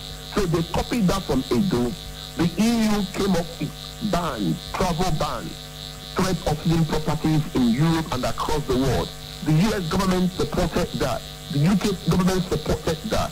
So Edo changed the landmark to say to these big shots in Nigeria, we are watching. And that even includes the INEC officials going forward. That's the next step. The first step was the politicians themselves. The next step, we're looking at INEC officials in their processes abuse human rights, whether it be male or female, or disabled people, or youth. They will be taken responsible, they will be held responsible. The security agents, in their processes, help to abuse human rights violations, or the gender, male or female, or disabled, or the youth, they'll be held responsible, whether it's here in Nigeria or overseas. So the Ondo learned so many lessons from Edo. People withdraw back from issue of violence, meaning that they are being watched by many human rights agencies in Nigeria, locally, nationally, and internationally. And in conclusion, my brother, there's what we call CHEST in law enforcement. CHEST, CHEST. The C there stands for community collaboration. So like in Edo, we had the Oba of Benin spoke eloquently and warned his subjects, his sons and daughters, that they should stay away from violence. When we got to Ondo, people were saying, how come that the people of Ondo, the traditional rulers, have not spoken? We asked them to be patient. But when they spoke, when Oba Frederick, the chairman of Ondo Traditional Council, spoke, he spoke with power and panache. And people know that there's a collaboration between the community and the election. H, the hotspot. The hotspot, you're well covered. The flashpoint, you're well covered. We do not use the word black spot anymore in law enforcement. It's old school. So we use hotspot or flashpoint. So you go to areas like the riverine areas of Elaje, Ibokoda, Esode, you see that the level of violence there was calm because the military, the Navy covered the whole borders. through the Atlantic Ocean, through the creeks, through the swamps. The Marine Police were on ground. The DSS were on ground. Even the Air Force Police Wing set up a surveillance system to cover the swamps and the creeks. It was then I knew that there are roundabouts in creeks. There are roundabouts in the riverine areas that every boat that is coming has to pass through a roundabout, and it was well manned. So the flash points are taken care of. That's the H. Then the E, the environmental design. Future elections has to be built around putting you to the kind of visibility. So if a policeman is on the one end, he or she can see what happens across the polling unit. It helps to de-escalate conflict before it gets out of hand. So that is the E. Then the S, situational awareness and education. Many observation groups were on ground to observe. People were watching what was going on. So you cannot deny. Nigerians have learned to take power back. They had their camera phones ready to snap shots, to snap videos, to upload, to show that you're doing something illegal. So people know that Nigerians are watching. It feels good that Nigerians are taking power back because they are the masters that voted people or appointed people to go and do jobs for them. So that is the end. And finally the T, training. INEC carried their training very well. The police did their training. They understood why not to be partisan. So that's the chance for you. And once we keep repeating this across in Ondo and future elections, the power of the masses will take power back to where it belongs. The people has the power. That is democracy. It's about the power of the people, nothing more, nothing less. So the International Human Rights Commission are always there to serve Nigeria better, and we continue to do that by the grace of God. Wow. Thank you very much, Vince. So I'm going to ask you in 1 second. So the Ondo election, was it better than the Edo election? If your answer is yes, I would like you to rate it on the scale of 100%. How many percent you would rate it? My brother, you see, if you don't want to put me on the spot, the Edo election was wonderful. It's a game changer. And because it's a game changer in Nigerian politics and election, you can never take that away from the Edo election. It's a game changer. We have changed the foundation and the fabric of election in Nigeria. So because of that pivotal role Edo played, Edo has it for me with all due respect. Wonderful. So what will you grade INEC for the two elections combined? I would give INEC where 0 is the lowest score and where 10 is the highest score. I will grade INEC, I'll give them a 6. A 6, and I think that is just being fair. Normally I would have given them a 5 because there's a lot of work. They don't want to go and sleep on their oars and think that they've achieved. There's so much to do. I would love to see in Nigeria where we do election and finish election by 2:30. I would like to get results on that same day before 12 midnight. And we can simply do this by the better usage of technology. The Z-Power that INEC launched is fantastic. It's giving a lot of credibility, saving time, but they can still buy better off-the-shelf devices because next year they're going to electronic voting.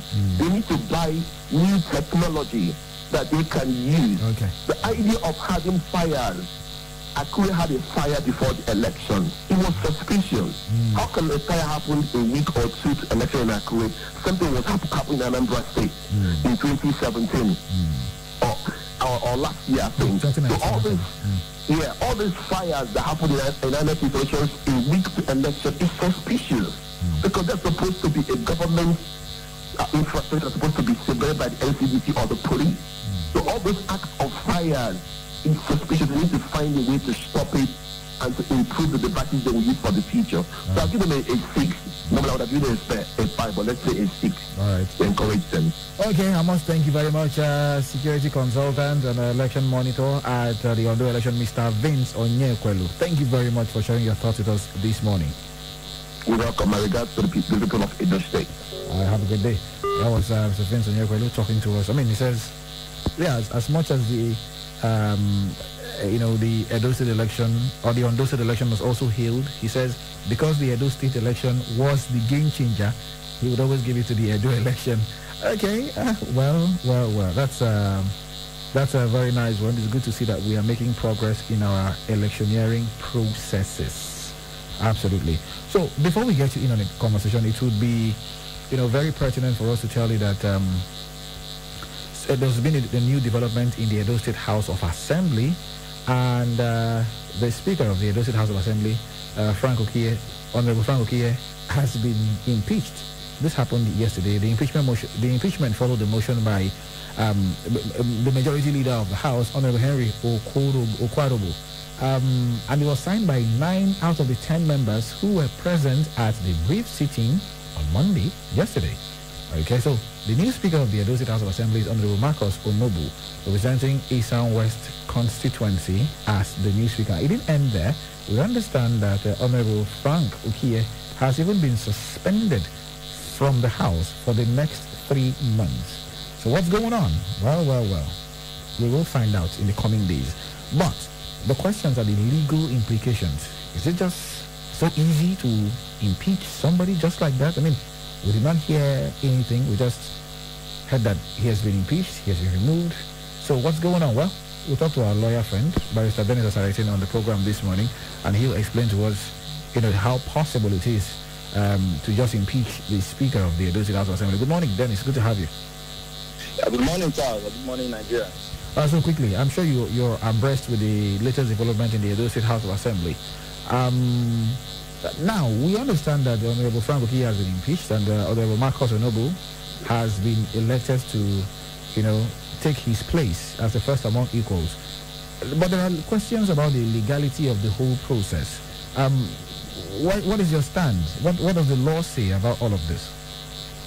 Very quickly, I would like to point out that I am not a member of the Edo State House of Assembly. Neither was I privy to what happens within the principles of the chambers, of the legislative arm of the Edo State government, right?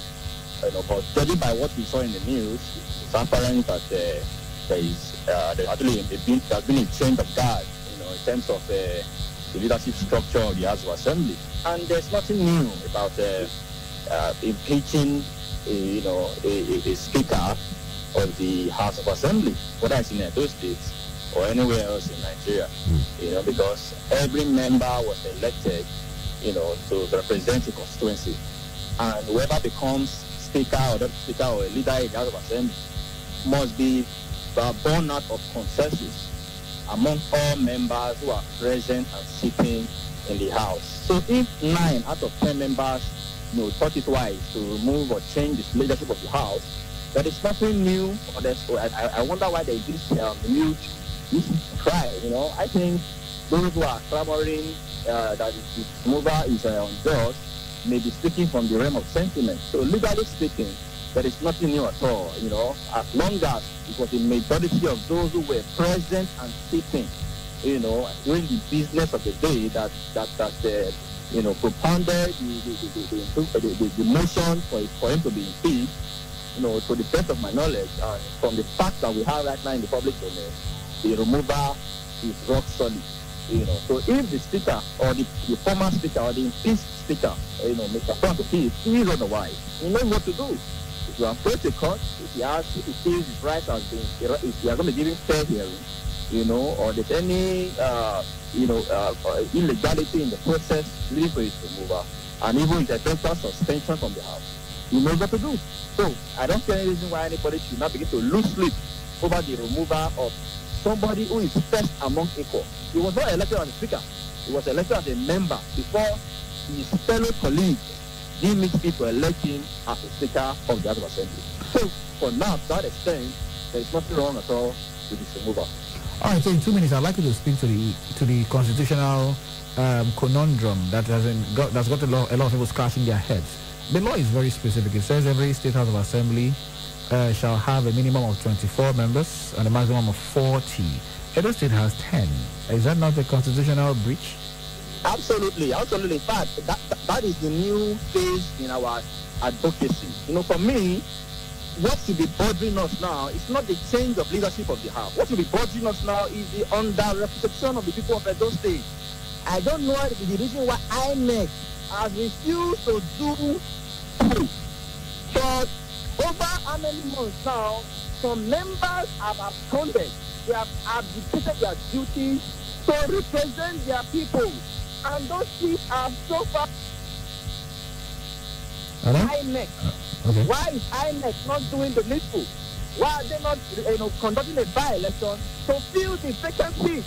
That would be the cry, that would be the worry of the other people, and not who is the speaker or who has been suspended. What you should be concerned about now is how to put pressure on INEC. So do the needful. They should conduct a by-election to fill in the vacant seats, because the people of Edo State are underrepresented. They have been they elected members to represent their interests and not their personal interests. So INEC has approached this process with sincerity. Why are they refusing to conduct a by-election? This is the question that they're supposed to be asking INEC at this point in time. Okay, we must sincerely thank you very much, Barrister Dennis Osaratin. This is an ongoing conversation, and we'll call on you in future. Thank you for your time. Thank you very much. I'm not better to speak. Okay, we had to touch that particular story because, of course, Edo State is our own home, and that is a major political event here. So, but let's get you in on the conversation. Call me up this morning, and let's hear what you have to say. You listen to Vince Onyeko to talk about the election in Ondo in comparison with that in Edo, and then you heard the update from the Edo House of Assembly. All right, feel free 0706-263-9275 or 0903-939-4427, or you can call 0812-178-9154. The SMS line is 0807-400-9076. All right, let's go there. Hello, good morning. Good morning, Nigeria. Good morning to you. My name is Open Secret, the radio professor and the EFA ambassador to the whole world. Go ahead quickly. Thank you. I want to quickly reflect on as for the state election. I understand that the PDP and the leadership said they are studying it and they will probably go to court. So I reserve my comments. As for the State House of Assembly, I want to thank the last guest analyst that you saw just by Barrister Osaratin. I think he was very apt with the issue. The State House of Assembly members were elected by the people to represent them. None of them were elected on the day of election as principal officers of the House. But when they go to the House, within themselves, that is the business for themselves there. They elected the Speaker and other principal members of the House. That is not our business. Our business is that they represent us, they put the executive on its toe, and ensure that our interests are served. Now, coming to the issue of the underrepresentation, I also told the line of your guest panelist, the Barrister Osaratin also, that INEC is owing us a duty, because we are living in an orderly society, in a society that is guided by law. The House has been inaugurated. People have seen. They went to court. Court said that the governor has issued his proclamation and it is stand. They refused to get the first inaugurated. Then the House of Assembly and the Speaker and under the Speaker, leadership of Speaker Honorable Frank Opio has just been impeached. Declared the seats of those members vacant after they have absconded from the House for over the constitutional 180 days. And the INEC is there looking at us. They wonder whether they want crisis to happen first before they will not do the news. Okay, so we should be begging the State House was INEC and the President to call for a by-election. All right, thank you very much. All right. Hello, good morning. Good morning. Please turn down please turn down the volume. Turn down the volume on your radio. Okay, thank you. What I'm trying to contribute. Our major concern now that we need to conduct a by-election to fill these vacancies to have declared vacant by the Speaker, the former Speaker. Let me put it that way. That's our major concern. But it is very shame of themselves. You are very few, 10 of you. You are 40 among yourselves. You are very ashamed of themselves. I need to do the needful. Thank you. Thank you, Patrice. I guess I like to do the needful. Hello, good morning. Hello. Hello, good morning. Good morning. Hello, sir. I can hear you. Sorry for being. Quickly, go ahead. Yes, I want to quickly react on the Ondo State election and the other topic we got. And what I see in the Ondo State election, Nigeria entirely is concerning vote by, which already have decided to be Kakawon that each of the nation, because the alert is to do the nation, and the federal government will also do the nation. So make sure say vote by foraging, because this kind of a vote by, it will not make a nation to develop, it will not make a state to develop. And quickly, concerning the House of Assembly, something that really surprised me yesterday, that out of the 10 members in the House of Assembly presently, 9 voted against the present speaker. That is to say that even something is going wrong. Even the somebody that is called for the state constitution too, the same place in the internal local government also signed the same impeachment. That means the speaker have something else. So that's just the thing, because they are already spoken. There's nothing we can do about it. That's my conclusion. Thank you. Hello, good morning. Hello, good morning. Hello, good morning. Good morning. Morning, welcome. What's your name? Where are you calling from? Yes, comrade. I'm not from the Oasis. Go ahead, comrade. Basically, I just want to salute your first guest. Yes, party recently, and we have been able to give us insight about what that Sankara is going to do. I think it's a welcome development. And secondly, I want to react to the other guest of yours there, the barrister, who actually spoke about the current issue regarding the Edo State House of Assembly and regard to what the happenings are. But I want to say, I think we should come on here and educate people, not to mystify people. The issue is rising the Edo State House of Assembly is already in court. So there is no way they can declare the seat of those 40 lawmakers vacant. The issue not otherwise when there is equipment from death and before the INF will now know what to do. So that's my submission. Thank you very much. Thank you very much. Okay.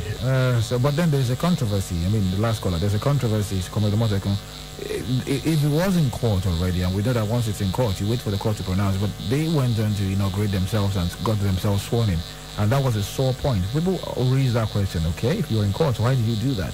And I remember one of them saying they've withdrawn their case from court. That is another question, actually. All right. Hello, good morning. Hello, good morning. Morning to you. What's your name? Where are you calling from? My name is Solani Agwele. I'm calling from Cuba here. You're welcome. Please go ahead. Hello, Charles. I think I'm not against impeachment of the speaker, but I think I do think need to know his offense. Why the impeachment? What has he committed to be impeached? I don't think the citizens of those people need to know, because it voted them in, and thereby they shouldn't just take laws into their hands to impeach just like that without telling those people what his offense is. Thank you, and God bless you. Yes. Thank you very much, Fulani Agwele. Hello, good morning. Hello, Mr. Charles. Morning. Good morning. Morning. I needed to commend your station. This barrister. Barrister, welcome. Yeah, well, your sister has not been on this year. You have been doing it alone. God bless you. Thank you, sir. I just saw that your KUFM is linked to Abuja, to every other person in authority. Because what that man spoke in this morning to us from Ondo is something that is remarkable. And then you two that connected him. So I'm just happy to commend you. Then, and you said you heard what you said about the two elections. They have set landmark. In fact, it has entered the Guinness Book of Records.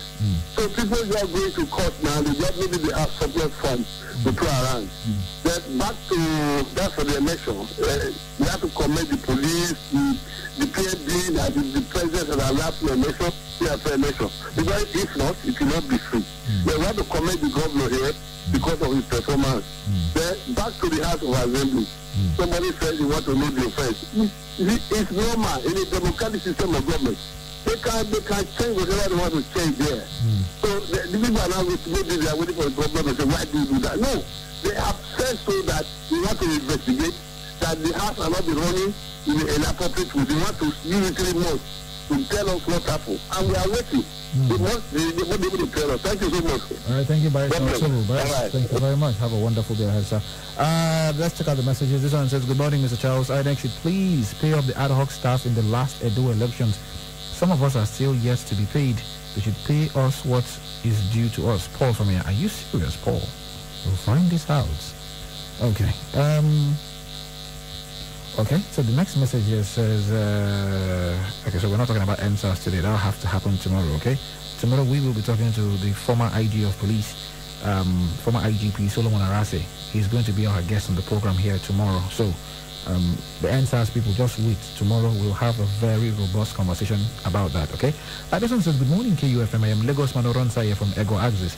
Change of Edo House of Assembly leadership. We thank God that it did not come before the Edo Guber election. Otherwise, it could have been very disastrous to the voting pattern. Thank you, KUFM.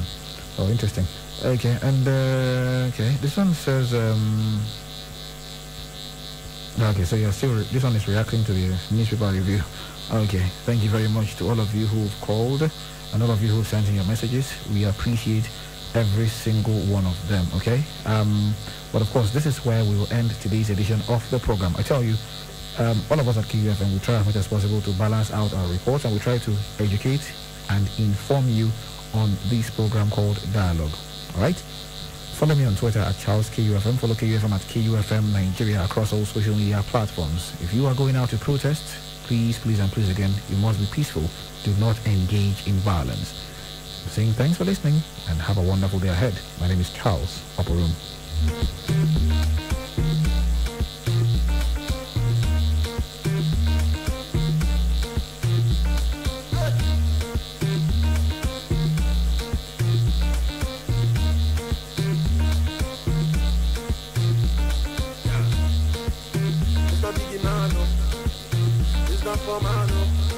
Hello, Nigerian, so if you know they hear me, everything can be talk.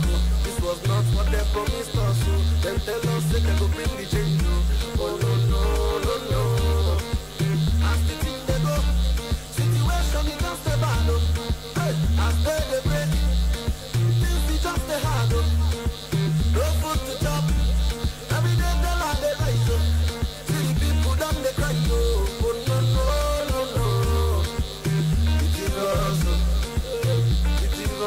Politicians, please pity for us.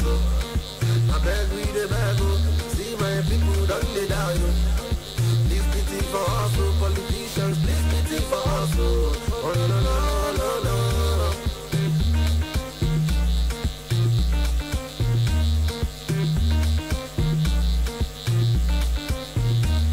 I believe in Nigeria with all my life.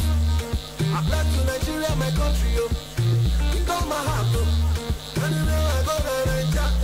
Anything I do, Nigeria. Anywhere I go, Nigeria. See my house is not for Nigeria. I invest in my Nigeria. Everything I plan for Nigeria. Politicians show some love. Oh no no no no. We give us, politicians have mercy on us. I beg we the beg. We don't get the thing done the bad. Politicians, please pity for us. Oh, no, no, no, no. 92.7 KUFM. From Benin City to the world. This is 92.7 KUFM News Update. The time is 10 a.m. Good morning and welcome to the KUFM News Update at 10. I am Charles Oporum.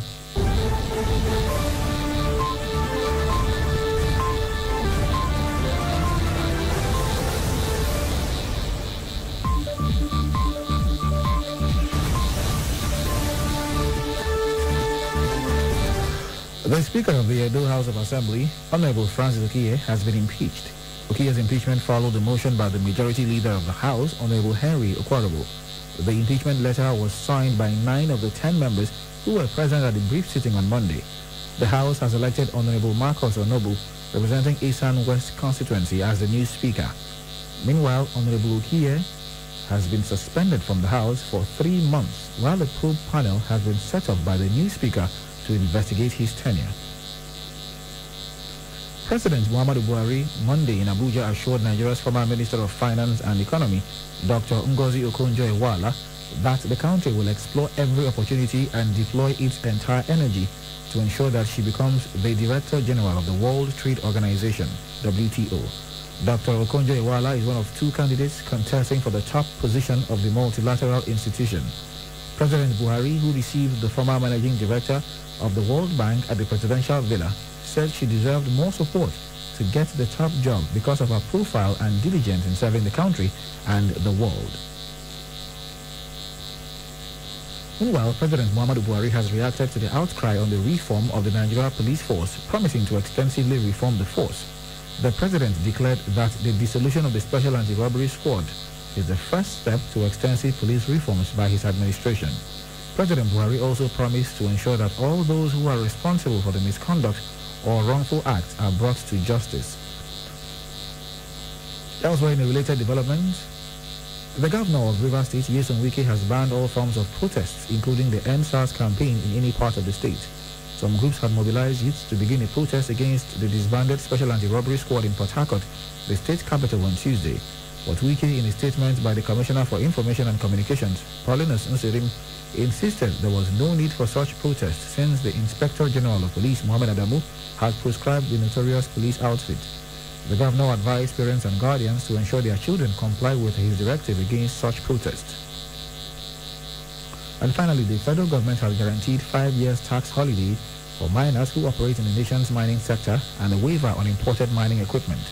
This was disclosed by the Minister of Mines and Steel Development, Architect Olamilekun Adegbite, while addressing journalists on the 5th Nigeria Mining Week holding from October 12th to 16th, 2020, virtually in Abuja, with 2,000 participants expected to be in attendance.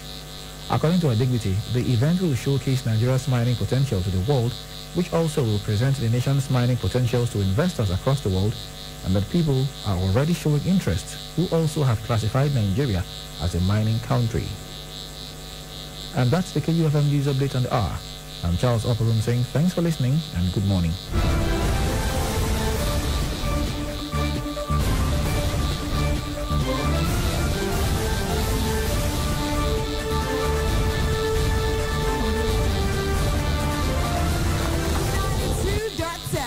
KUFM. Hey, wake up, oh! Another better don't land. For those of now, whenever you see MTN SIM for over 15 days now, MTN they do win back package with the presidential welcome back of 6 times your recharge when you load 50 naira and above. Yes, so not 1, not 2, not 3, not 4, not even 5. Now 6 times your recharge. Them go give you for credit and data. Your eyes don't clear, B. This one means if you recharge 100 naira, MTN will summon you with 600 naira credit plus free 100 MB data. If you go recharge 200 naira, now 1,200 naira credit go drop for your phone plus free 200 MB data. Just make sure say you use *161 recharge pin hash, take recharge and enjoy your bonus for up to 30 days.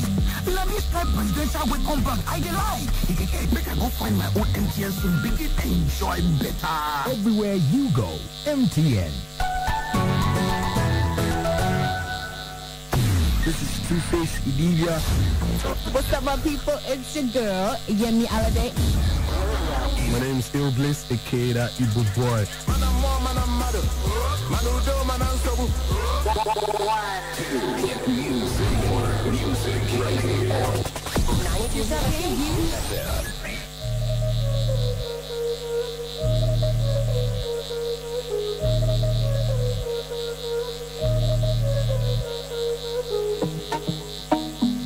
Yeah, this is a whining song, at the perfect timing song. Baby, get me love how you going on the way that you want me for me. Baby, get me love how you move on the way that you want me for me. Baby, get me love how you going on the way that you want me for me. Baby, get me love how you move on the way that you want me for me. Than them, better than them. Physically speaking, you go better than them. Spiritually, you go higher than them. Higher than them, higher than them. So just one proper. Yeah, you know, say you a showstopper. And the way you move, yeah, I know that. Yeah, you think turn me to a big papa. No. So why free me now? Yeah, me never know you got the formula. The thing you give me, girl, make me coming back. If I tell me, I reconsider. She got the thing on the speed dial. Special kind of whining, so super fly. Get your team bad, I swear me no lie. I do it me one like you done in on me fight. This is a whining song, I'm the perfect whining song. Why? This is a whining song, I'm the perfect whining song. Why? Baby, girl, me love how you go and the way that you whine it for me. Baby, girl, me love how you move and the way that you whine it for me. Baby, girl, me love how you go and the way that you whine it for me. Baby, girl, me love how you move and the way that you whine it. Oh yeah, setting fine soon I own. Oh yeah, super pakon na nazidok. Oh yeah, for my journey sweet aroma. Oh yeah, body my shake and your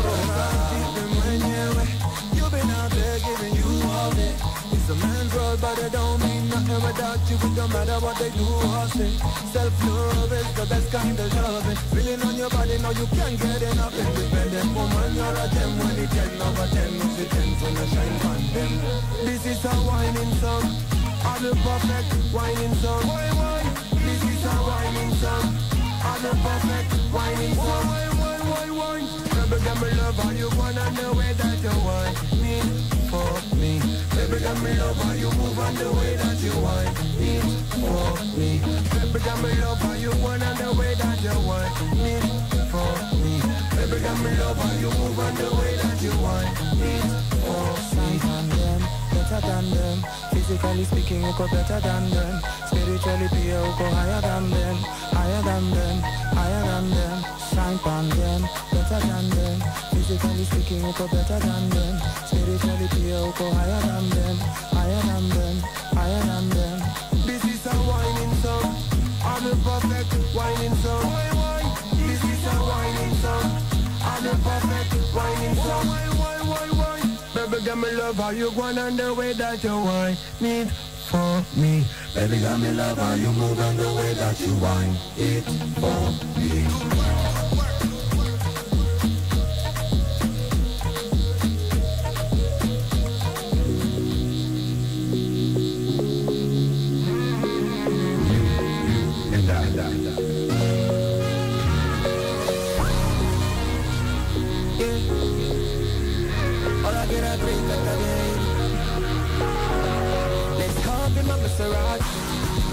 Hop in my Maserati, I said hop in my Maserati, hop in my Maserati.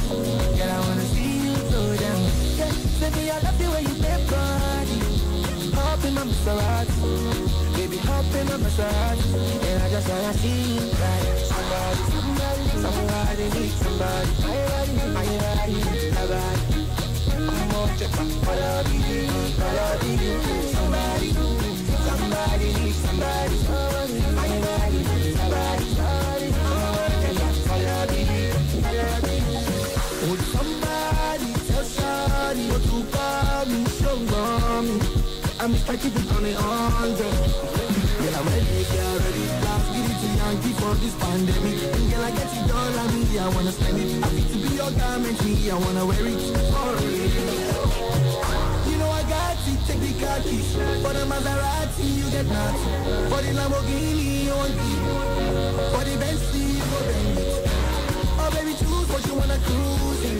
I buy you shoes, but we Jimmy Choo. And I like the way I get it out. So up in my Maserati, baby, up in my Maserati. Up in my Maserati.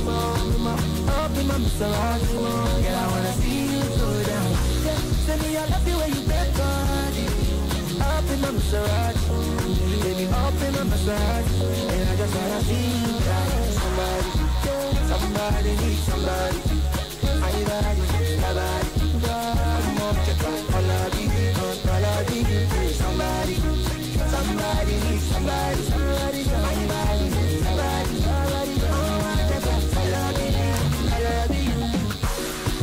Let me give you butterfly. Say I need to mesmerize me. I'm out to strong, to civilized. Anywhere you go, I go follow. turn out the music, make it pull up. And I go give you steady on the slow.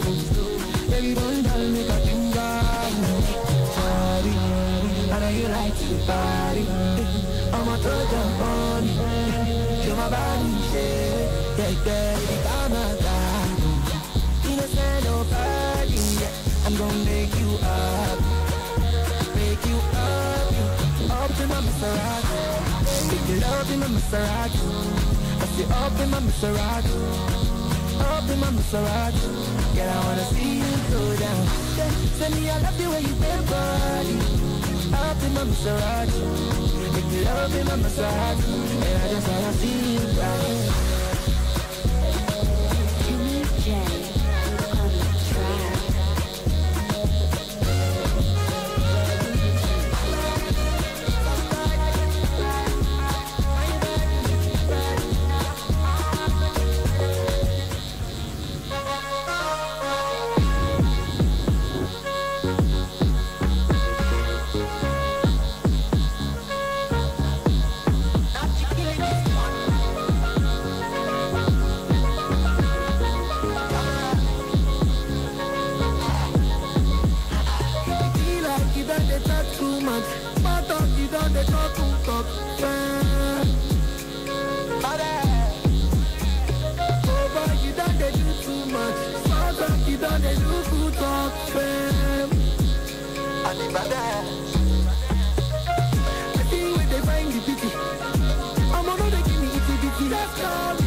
And the last kobo. Oh yes, we follow the money. It's all about the business and the business of business. The gains and the losses. The bulls and bears. The rise and falls. The risk and the satisfaction of seeing the last kobo rise to millions. On KUFM's Business News, the simple and complex jargons of business just make sense. Get the trending news on the morning market, forecast, investment opportunities, policy changes, and other breakout information on the ever-busy world of business. KU Business News, Monday to Friday on our news dawn, 6:30 to 7 a.m. Plenty there to win for the 9 Mobile Mega Millions promo. 90 people go home and 1 million naira every day for 90 days. 2 people go win smartphones every hour, every day. The one who sleep pass, now the 10 million naira grand prize. If you not be 9 Mobile customer, move from our side or buy a new line. In addition to the plenty millions and smartphones, we go summer you with 1 gigabyte plus 500 naira airtime instanta plus up to 100% data bonus for 1 year. Precise 200 naira and above. Make you for the win. Promo starts August 10 and ends November 7, 2020. And is approved by FCCPC. 9 Mobile. People keep asking if I'm back. Are we back? Yeah, I'm thinking I'm back. Yes, we're back. We have been off for a while, and I know you missed us, craved us, loved us. But we are back and better, and the most important part is we want you back. Kada Cinemas is back in your favorite cities. Come watch the latest blockbuster movies while you munch on snacks and drinks at very affordable prices. Don't freeze. I never freeze. And get this, you can watch movies for just 500 naira before 12 noon from Mondays to Thursdays at Kada Cinema. Why would I betray you? We all have our secrets. We just didn't get to yours yet. Visit us today at Kada Entertainment Center, 111 Sapler Road, Benin City, Edo State. Or Kada Cinemas at Pleasure Park, Amba Road, River State. Kada Cinemas, entertainment for everyone. What did happen, my people? My name is Justin, and I'm maybe the best stylist for this city. See, Asami Afro, 1 million braids, mohawk, and dreads. Even if you want me your hair smooth like egg, I sabi that one I said. I play with me, my customers that they use me play. They love me die because once they show, they don't need to talk anything. Me, who don't run the matter because I sabi what they want. What they work for one customer different from what they work for another customer. But see, I they give them correct treatment as per stylist we sabi there. Data and credit are wolf, will be you like the back of your hand. Plus including other correcting for every day. Turn and more on top MTN for me. Open your phone, make you dial *121#. Make enjoyment carry you go. Everywhere you go. MTN. Hi, this is Madonna. Hey, this is John Bon Jovi. This is Steven Tyler from Aerosmith. Hey, this is Kylie. Hi, this is Simon Cowell. You guys rock! 92.7 FM.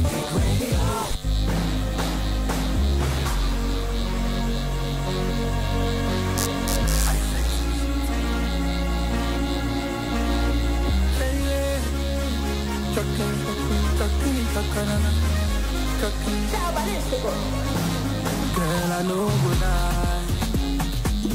This your body go suffocate me die. And if you ask me, girl, I don't know why. But this our love, now right or die. We go there for life, oh no. Oh, this your body, oh. I go spend all my money, oh. I go take you to Yankee, oh. Anything you want, I do, oh. For this your body, oh. I go spend all my money, oh. I go take you to Yankee, oh. Anything you want, I do, oh. No, girl, you fine, you fine, you fine, guy. I don't know anything to talk, oh. You fine, you fine, you fine, guy. I don't know anything to talk, oh. I don't know how to dress. I don't see many things when I walk across past through the eyes. First thing when I see now your face and then your hips so wide. I don't need to carry on my concept to loud. But I love you, baby. She not on my trips. I like you when you talk like this. Anytime she come daddy, I feel so. Feel so fresh like breeze, so. She not on my trips. I like you when you talk like this. Anytime she come daddy, I feel so. Feel so fresh like girl, you fine, you fine, you fine, guy. I don't know anything to talk, oh. You fine, you fine, you fine, guy. I don't know anything to talk. to address you.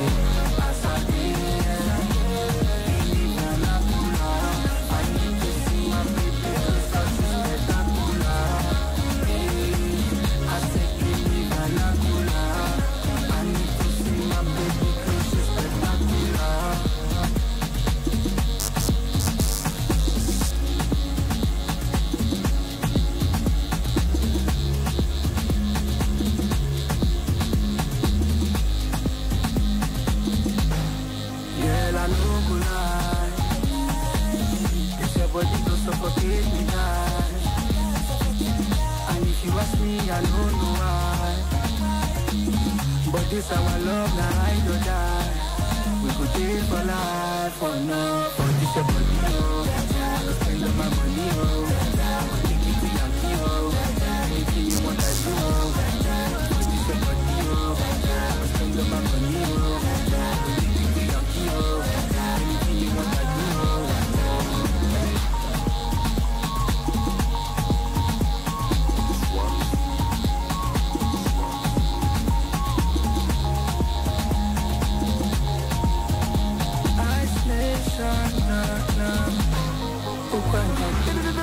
Right about now, follow me.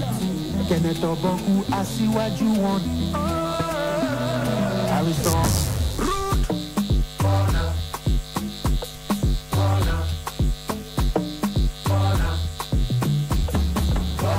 She like me to spend the money, but she like to do hide and seek. She dey tell me say make we jolly, but she no want no one to see. She like make we spend the money, but she like to do hide and seek. She dey tell me say make we jolly, but she no want no one to see.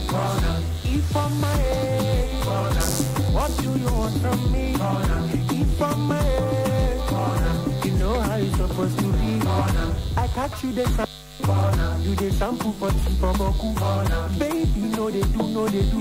You won't collect the technology. Tomorrow you dey overseas. Yahoo boys they send you money.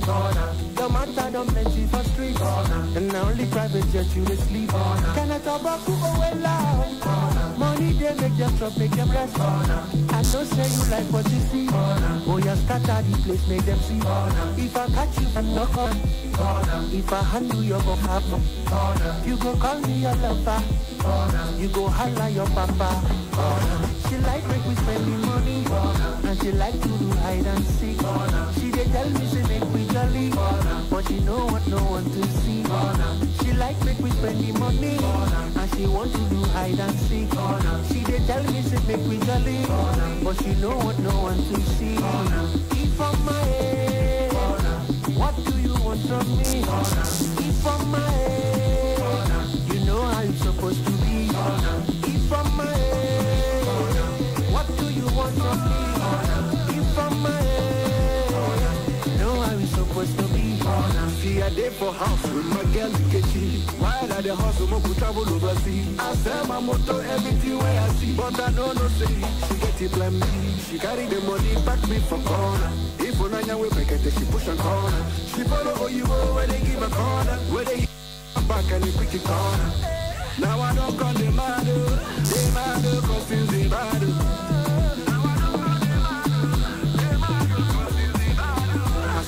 Money go choke you for corner. Police go catch you, then go lock you for corner. What thing you do me, they go do you for corner. And I go sue you for corner. So now this same people now where they chop my money, they chop my brother money. Corner. No one I see they call me monkey, call my brother dirty, me and no go fucky. Corner. If I'm my head, what do you want from me? Corner. If I'm my head, you know how we supposed to be. Corner. Corner.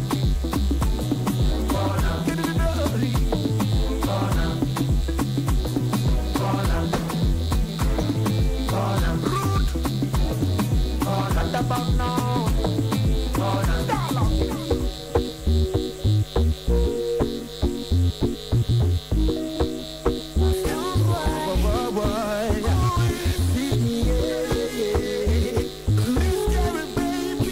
when I look into your eye, it they make me like a eye. Something they feel me and I can't deny. Although you it's see that body with the curve, they get another.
know. Nobody with them other honor them run the show like an arrow and a bow. Shoot it up into my soul. And even if I'm bleeding, nobody have to know. You alone on the beat, I'm a heart and cool and cool, but it's sexy and hot and champion lover, you a bust up the chart and conquer them like a Spartan. You are gonna nothing every day.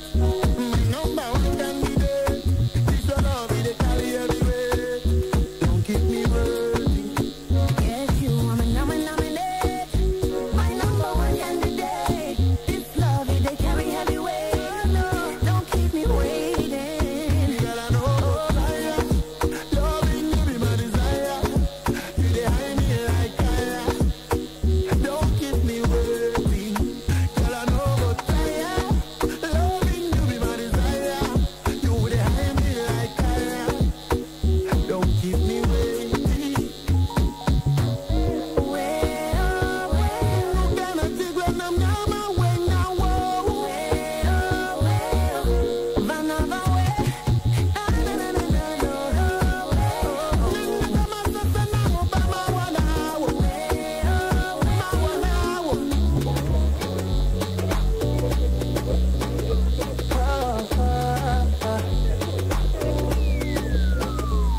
Everybody wants to know more of this and more of that. What is happening around the globe? Me, myself, I want to know.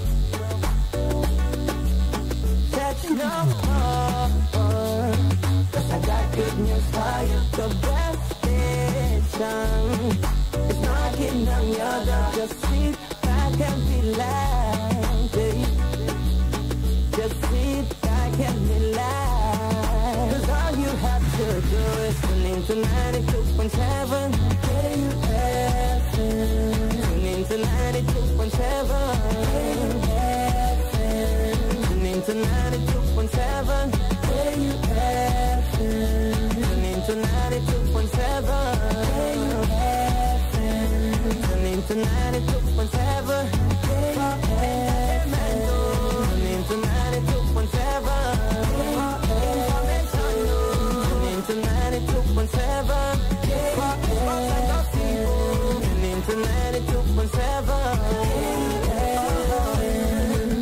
92.7 KUFM.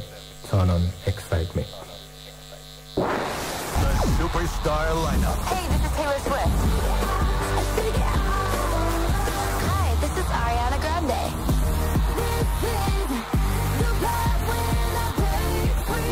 What's up? This is Iggy Azalea. On 92.7 FM.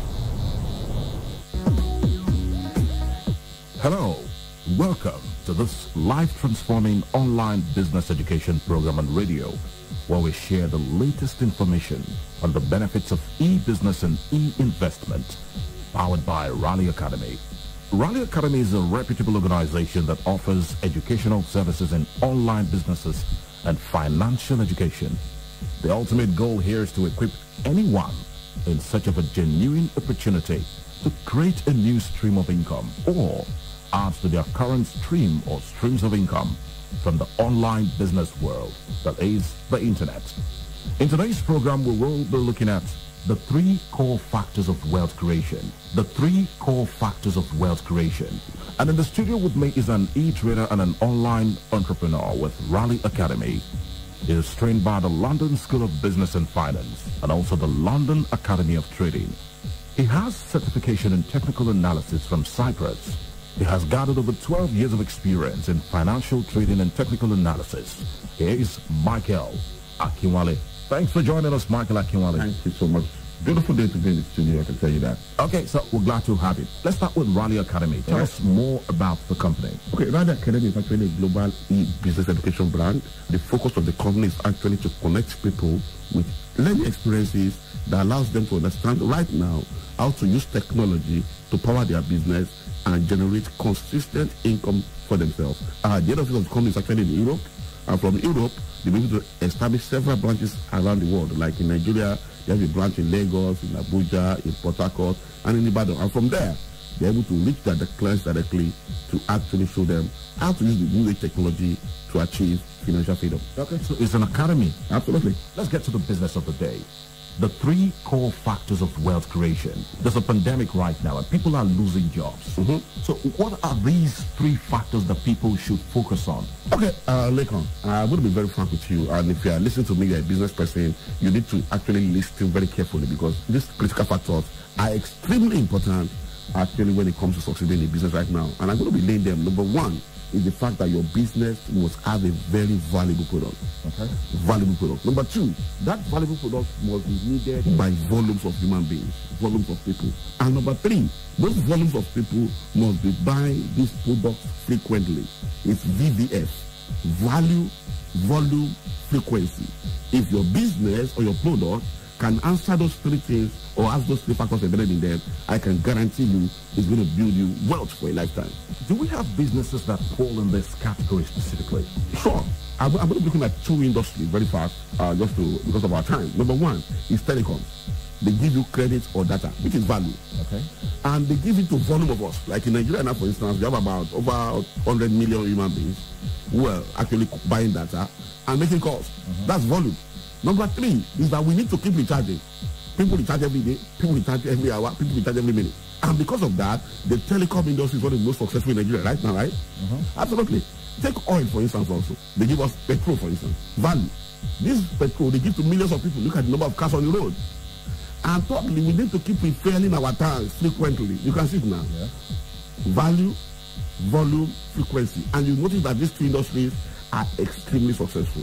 So if you can build these 3 factors to your business also, you can be this successful also. I mean, Michael, we're talking telecoms and oil and gas. These are very big industries. Yes. That require a lot of capital to get into. Absolutely. What about small businesses? Can a person add these things, to build a small business? Yes. So you have to do a research, for instance. Before you start any business, you sit down, you do some analysis and calculations. Does my business actually answer this question? If they don't, it's going to take a lot of time to build wealth.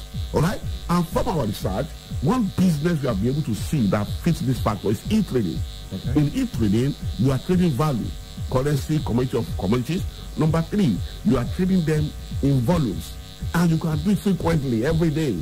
So even though trading is a small business, it's something that answers these 3 criteria, which is why with e-trading, you can actually build wealth.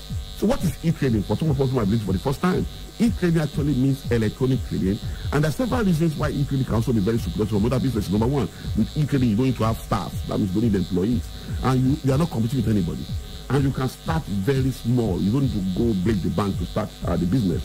And there's unlimited income potential in it also. And you can start it immediately. Are you getting my point? Okay. And you can do it part-time, full-time, but 24 hours a day. So e-trading fits this criteria. And I can tell you, everybody should begin to look to it to see how they can build new wealth for themselves. Can anyone start this business of e-trading without stress and still build wealth? Yes. You can actually start e-trading right now and begin to build it because it's very simple. If you have the phone with you right now, or you have a laptop, or you have an iPad or a tablet, then you can do this business, and it's pretty simple. Let me use a case scenario to give an example of potentially how much one can make in the business of e-trading. I'm going to be using gold as a case study. I think everybody should know gold. Okay. Gold that is used for necklace and used for several of our jewelry. Now, gold, about March this year, just before the pandemic, gold was going for about $1,456 per ounce of gold. By August, while we're still in the pandemic, the same gold is now selling at $2,066 per ounce of gold. Now, that's about 6,000 points movement in the price of gold.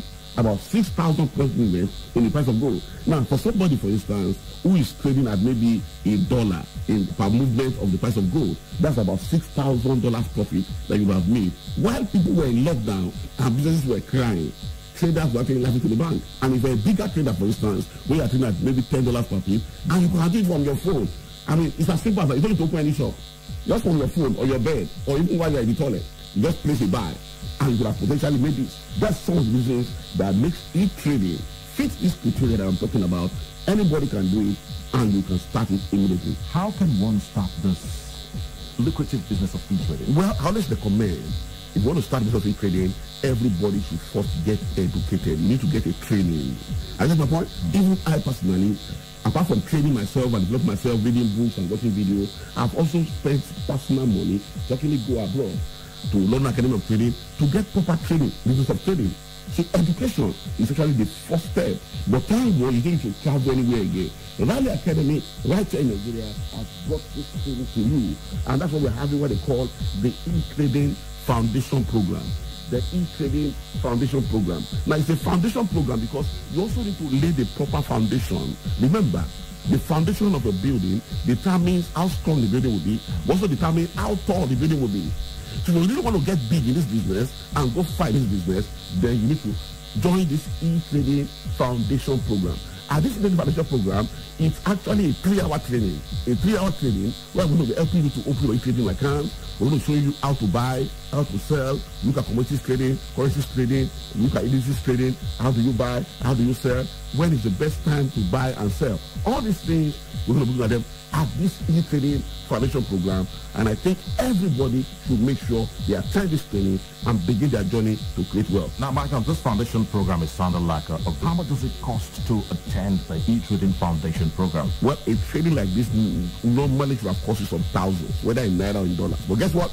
You get it for free, courtesy of Rally Academy. And there's no prerequisite qualification, which means no matter who you are, whether you're a businessman, employee, or retiree, you're a job seeker, a housewife, even you're a student, as long as you want to begin to create wealth in e-trading, you can attend this E-Trading Foundation Program. It's a free 3-hour training, and I can tell you, you can never remain the same. Okay, amazing. Tell us the date, the time, and the venue of this E-Trading Foundation Program and how people can register to be a part of it. Okay.